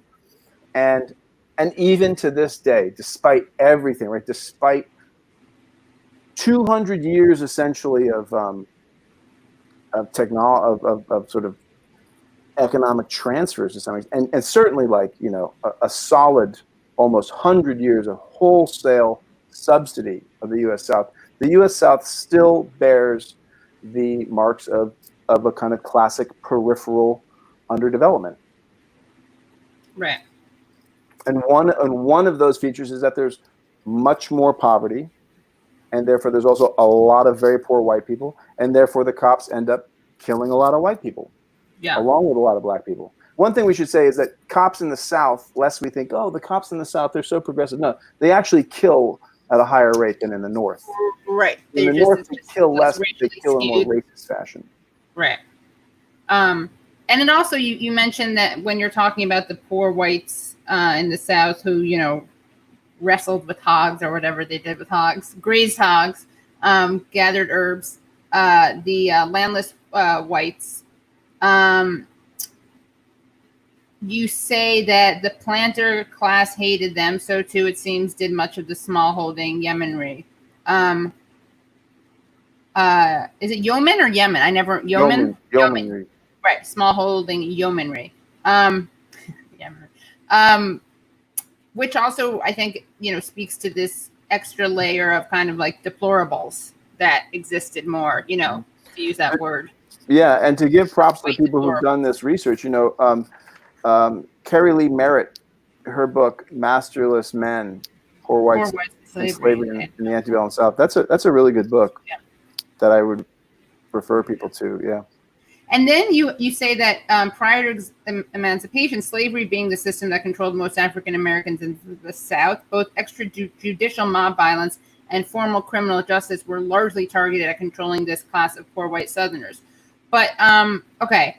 Until emancipation. And then after emancipation, that whole frontier justice lynch law shifts towards controlling African Americans. But during slavery, it's like you don't need, that's part of like getting back to the Tocqueville quote. It's like the South didn't need the kind of highly developed kind of like moral universe of racism because they just had legalized, totally brutal violence. Right. So, slave owners could be friendly with black people who they owned. And if those people stepped out of line in some way that they didn't like, they could abuse them with total impunity, right? So therefore, you don't have to develop like bank shots, right? And in the North, that's illegal. You can't just black people in Massachusetts, they're not property. You can't just abuse them the way you can in South Carolina. So instead, the local elites, develop these totally elaborate, essentially bank shots for controlling. What's bank shots? I don't know what that is. Yeah, indirectly. What I'm saying, that's a metaphor, right? It's I thought that was an actual racism, right? And so it's like, the weird contradiction in it is that like, in a way that, what Tocqueville in 1835 was getting at was like, the attitudes of white people in the South are sort of less obsessed and wrapped up with what we would now call racism than in the North, partly because the physical realities were so much more violent. Right? There didn't need to be big, elaborate stories and rules about who could use this door or that door. It was just like, hey, slave owners could do whatever they wanted to the people that they owned. Right. It was a living hell. At the same time, like the criminal justice system and extrajudicial mob violence, those were used if, let's say, a slave. But under slavery, you didn't have to do that. There wasn't like, you didn't have to like, people, there were free blacks in the South, but, never really like more than 10% of the black population were free. A lot of Southern states increasingly would make free black people leave the South.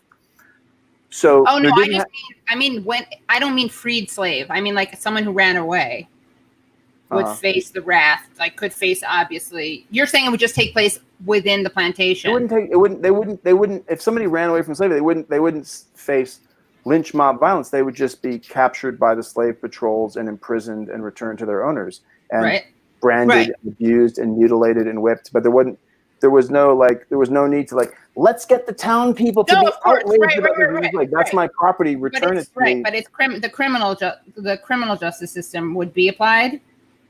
presumably, The criminal because they justice were system property or before the end of slavery, like the criminal justice system was pretty underdeveloped in the South, yeah, they didn't have and to. it was 'cause they mostly were just- concerned with free people, and there were more free, impoverished, dangerous white people than there were black people, Right. because most black people were enslaved.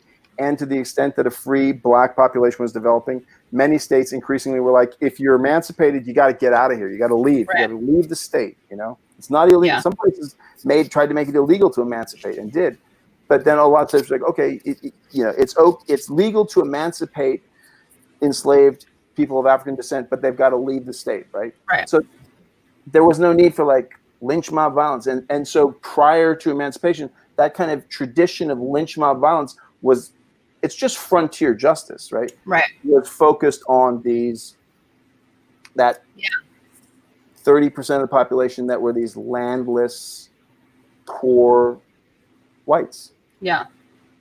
Did lynching go? Wait. Okay, this is maybe a really stupid question, but did lynching go? I mean, obviously, it became.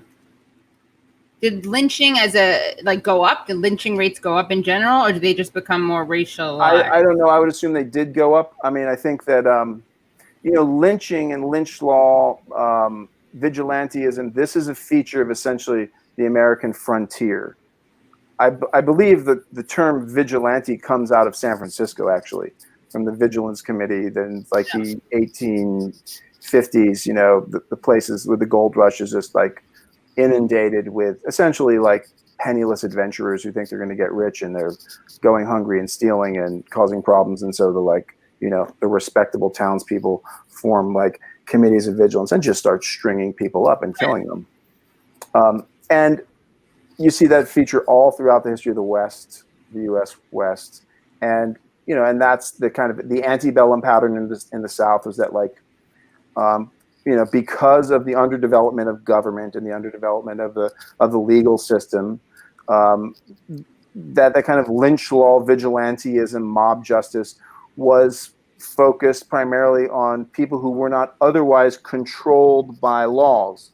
Slaves were controlled by laws, and controlled in ways that were absolutely despotic and brutal and evil. And so it was like the hysterical, the townspeople will get this perpetrator. That was for these shiftless, moonshine selling, hog running, poor whites. Right. Crackers and rednecks. Right. As they say. Some Enshay said weren't lynch mobs post emancipation, and then some Keel said lynching was more of a Reconstruction phenomenon. But I think yes, it was. We all know that part, but this is the point. There's a pre-emancipation history. You can read J.W. Cash's Mind of the South for some of this. You can also check academic literature. The point is that there's much more of it after emancipation, but it also existed before emancipation. And before emancipation, it wasn't directed at slaves. You don't go lynch some rich guy's property. He might come after you, right?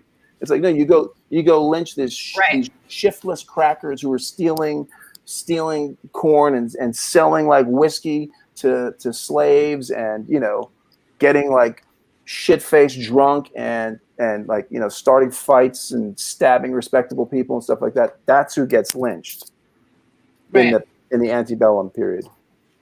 But overall, there's much more lynching after emancipation because that other system of social control, i.e. slavery, is not destroyed by military power.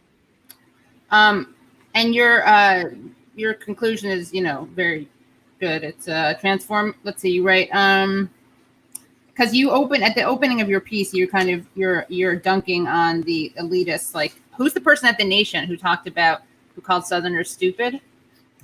I forget. I forget his name. I can't. Anyway, I don't read The Nation. I forget the guy's name. You've written there. You can look it up if you just. Yeah, I will. Just Google stupid. Reading it on this. I wasn't. The Nation is stupid. I was an editor there. I mean, on the masthead for many years. The Nation is just a pathetic rag these days. I think it's really sad. I just think it's embarrassing, man. So then you write, one clear takeaway from all these numbers is that Northern liberals, after all, they run most Northern city governments, should not feel too terribly smug when surveying the South or applauding symbolic victories over racism, because very material forms of racism unfold up north on their watch, and these are rooted not only in police prejudice, but regional political economy and industrial policy. Transforming these root causes would be a massive, though not impossible task. It would require challenging the prerogatives of capital, that is, confronting actual capitalists, i.e. campaign donors. That is a daunting prospect, and so the liberal political class prefers progressive cultural change, renaming and redecorating, to the harder job of progressive economic change, because in the grand scheme of things, symbols are cheap. Yep. Boom. Symbols are cheap. They're not totally unimportant. Right. You're not pro Robert E. Lee. You're not pro. You don't want to make more of those, nor do you want to get rid of the statues, but do more. Let's not think that we're going to get Medicare for all if we get rid of all the offensive statues. And just to like wrap everything together, you made some point. I didn't know the reference. You were saying something about racism and you said something about the environment and African Americans, and you're like, don't worry.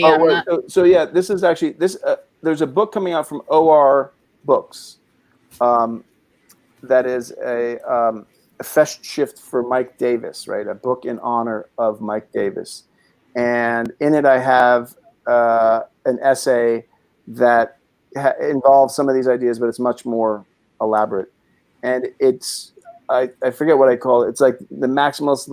I think it's the ecological burden of Southern history, playing on C. Van Woodward's book, The Burden of Southern History.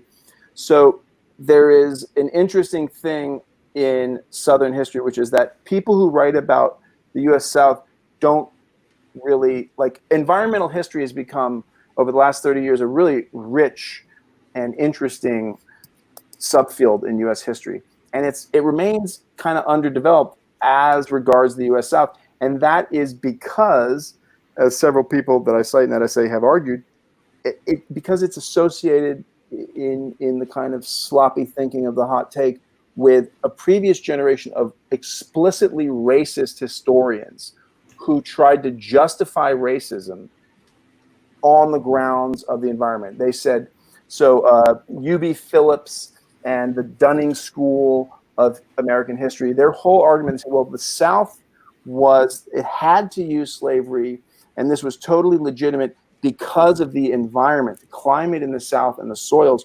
required these crops. You can't grow cotton and tobacco in the North. You can't grow them in the South, and you needed this African labor to do it. So it's really all about the environment, and you shouldn't blame white Southerners. It's really just a response to these environmental factors. So this was an argument. This was a very prevalent mainstream argument, in the 1890s, into the maybe up to World War I, and so Southern history still sort of hasn't recovered. Like people who talk about the environment and soil and temperature, they're racists. Right. It is in fact the Marxist way to do that. So that's what what I was referring to, because the environment does play a role in the development of any mode of production in any society, in any political economy. You can't really understand the development of global capitalism without thinking about the non-human nature and how it's not just non-human nature isn't just some blank canvas upon which human agency writes its history. There's a dialectical interaction with the kind of, if you will, sort of the agency of natural, quote unquote, forces, as it were. Yeah. And so I actually wanted, someone asked a question, hold on. Why did Christian, just want to give you a chance. Why did Christian label the South peripheral underdevelopment? Because it fits the kind of, the history of capitalism emerges out of this, core periphery relationship, right? This is sort of the language of world systems. Yeah, Wallerstein. That there are regions that supply raw materials and regions that process those raw materials. And those core regions that process the raw materials, that's where the surplus value is produced and captured and tends to get reinvested. And so central to the development of capitalism, from 500 years ago to the present, is not just class inequality, but also a kind of an uneven geography, a global uneven geography, right? And you see it again and again at different scales, cores and peripheries. Every city has a kind of like fancy core and a kind of, impoverished periphery. You've got globally the global north centered, originally on the Atlantic economy, and then, the global south. And in the US, we've got this internal periphery of sorts in the histories, and that's what the role of the South was, a sort of peripheral economy. It wasn't that like the U.S. South was exporting all its raw materials to the U.S. North and playing colony to the U.S. North. It was actually mostly to England. So it's a little more complicated than just this, U.S. North industrialized, commercialized core exploiting the kind of rural, underdeveloped agrarian South. And when I say underdeveloped, I mean like not in some moral sense, but like like less roads, fewer cities, less universities, just like less investment of all sorts, right? And it's like you've got this very unequal class structure. You've got a very unequal class structure in the North, but with a kind of bigger bulge in the middle. But I mean, the investment was like this consumption, right? It was like Thomas Jefferson importing couches from France. That's how a lot of this wealth that was accumulated by Southern elites was utilized, or to just expand the same system further west. It wasn't invested in, railroads and roads and buildings and libraries and factories and this and that. So it's like, okay. And then I want to wrap it up with a question about like that links, I think, this discussion to Rob. First, I don't know if this is really annoying to you, in which case, but someone asked you what your favorite book of your father's is.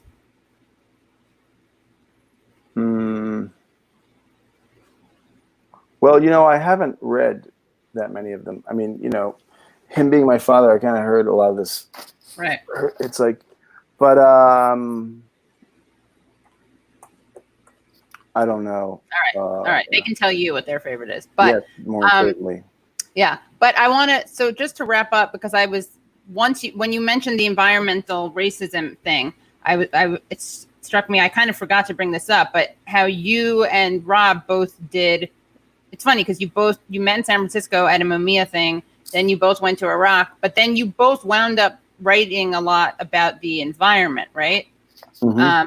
Was that like coincidence? Is that just what happened to people who think about we politics? We hung out a lot. So, we shared ideas back and forth. We infected each other. We learned stuff from each other. It's like, we got into, we both got into it together, and it's like, I learned a lot from him. He learned a lot from me. It's like, it was one of those kind of friendships that involved a kind of informal collaboration of sort of like thinking together about things. And then if you hang out with somebody very regularly and you're like returning to these subjects in dinner conversation, it's like, and then you start like pursuing it, each of you in your careers, and, helping each other out. Like, hey, did you read this? You read that? Like, so it was just like.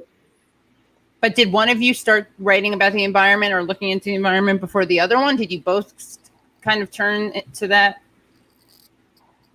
cross-pollination? I started writing about the environment first. Yeah. I'm older. Right. I just thought it was interesting that he ultimately really kind of knew a lot more about science than I did, and he was really focused in. He did I think it was in like the Metcalf Institute. He got really into sort of science, the doing and the politics of science journalism. So I learned a lot from him, and I always trusted him as sort of like I would have like weird science questions, like, hey man, help me out with figuring this out. Yeah. Yeah, it's funny because when but we're not alone in that regard. I mean, there's a whole generation of it. It's like, I mean, a lot of people were like, when the invasion of Iraq happened, a lot of people were like, whoa, like, what's this? And I mean, whole swaths of people have been increasingly interested in climate change and the environment. So there's not there's nothing particularly unique about Rob and I both being interested in essentially the biggest thing. Like, we're living in this city, San Francisco, that's like the epicenter, one of the epicenters of gentrification. Well, you know, surprise, surprise. Like, basically most of our cohort were like concerned with this because it threatens our livelihoods and our, you know, well-being as renters. The war happens, it's like a whole generation. We're like, what the hell's this, right? You know, and then increasingly climate change and all the myriad kind of interlocked issues of the environmental crisis. We were hardly alone. Are hardly alone in being concerned with that. Rob, like Naomi Klein. I'm sure there are tons of other people, but I guess it's not like your guys' beats really turned into that, though. I mean, you not as much, I guess, because you still look what you just wrote, back of the napkin thing that you just wrote. But I guess I do associate you with that a lot, and obviously him with that a lot. And then Naomi Klein. And I kind of like people who were like known for other things, who then became known for environment stuff. Yeah, there are not that many. I'm not saying like people don't care about it, but. Yeah, and there was also an element in Iraq. There was always an environmental thing too that like didn't quite fit with the. It wasn't obvious, sort of like it wasn't an obvious causal thing, but there was also clearly this environmental crisis. There was like immediately the issue in those days of like Turkey's about to dam the Euphrates River, you know, and it's like you realize how absolutely crucial the Euphrates and the Tigris are to the agriculture and therefore the entire well-being of this country, and how increasingly degraded these river systems were. Similarly in Afghanistan, and that was like, it was in Afghanistan where I was like, oh wow, this is like, I got to start thinking about like the way in which the environmental dynamics are causal in these wars, and that's what led me into writing Tropic of Chaos. Hey, and while I'm self-promoting, I have a book coming out August 4th, Radical Hamilton. Dun, dun, dun. Economic Lessons from a Misunderstood Founder. It's going to be maybe better not be Nation Books. That would really suck, right? What was that? Better not be Nation Books. It's not Nation Books. It's Verso. Yeah, we got to have you on. Come out on audio from Audible. So, are you going to read it? No. How come? Actually, the reason is because it turns out that they didn't ask me if I wanted to, and I didn't want to, but I have heard that it is generally more expensive to have authors read their books than it is to have professionals read them. Because authors charge? No, because authors just mess up constantly, and then you got to hire some editor to go through and just like clean it up. Course, yeah. Whereas if you hire professionals, they just do it, and it's done well, and you don't then have to like hire a whole bunch of secondary participants to clean up the mess. Right. Some authors do a really good job. For example, James Oakes, who I quote in this piece, who's a fantastic American historian. He has read several of his books. Oh, really? Cool. Yeah. So I should have him on because I'll have a very rich. You should. He's voice, very formidable historian. Writes a lot for the New York Review of Books. Has fantastic politics. Oh, cool. I think. Well, anything else you want to make sure people know about Rob? Or, I mean, this isn't like the last, you know, I'll have you on again and you can, of course, this is a recent death. So I'm sure there's going to be more things that you think of. We can revisit it, or have a bunch of people on, or however you want to do it. But,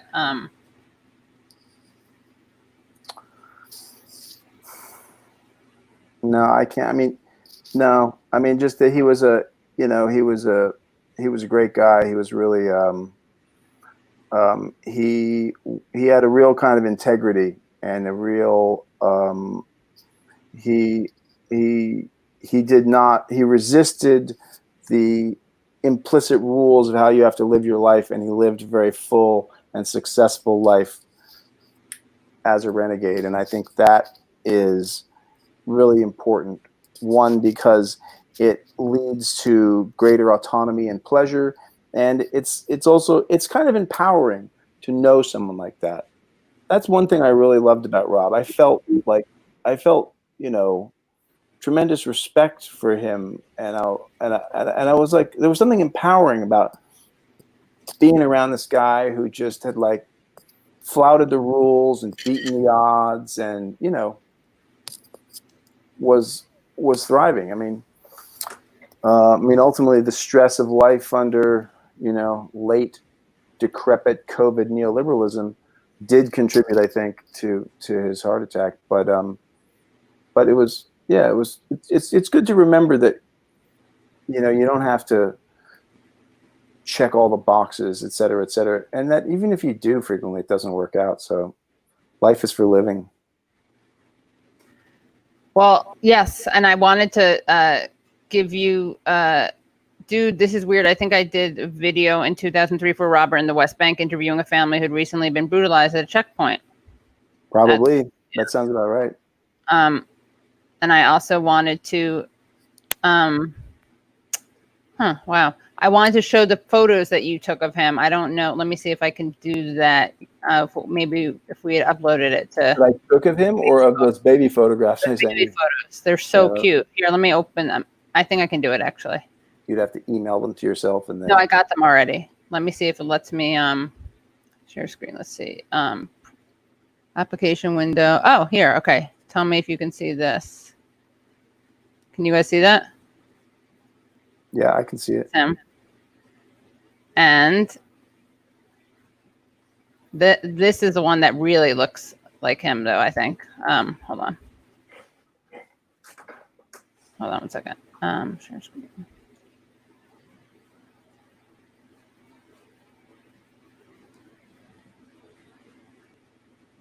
Yeah. That really looks like his same expression. That's like him getting good news. Yeah. So cute. Well, rest in peace, Rob. Yeah. He brought me gummy bears on my birthday when I had a birthday party last year. That's nice. Yeah. Were they infused with marijuana? No, there was nothing. That, yeah, there was nothing that nothing that subversive about them, but they were good, and I remember it was sweet that he brought them. Not that many people bring things to parties that are like that. Yeah. Yeah, he was a great guy. He also almost canceled me because I said the band's version of Atlantic City was better than Bruce Springsteen's version. Yeah, cleaning out his apartment, I noticed he had lots of Bruce Springsteen. I was like, I mean, I remember him being like, yeah, the Boss is all right, but I never heard him play it. But yeah, so that's interesting. Yeah. You can take the boy out of the Rust Belt, but you can't take the Rust Belt out of the boy. Right. Yeah. All right. Well. Okay. Thank you so much. Thank you. Thank you to all the viewers with these very often kind of sweet and kind, thoughtful comments. People, both Katie, Christian, many others are missing him. Yeah. Make sure you read his what Christian wrote about him at Jacobin. I'll put the link in again.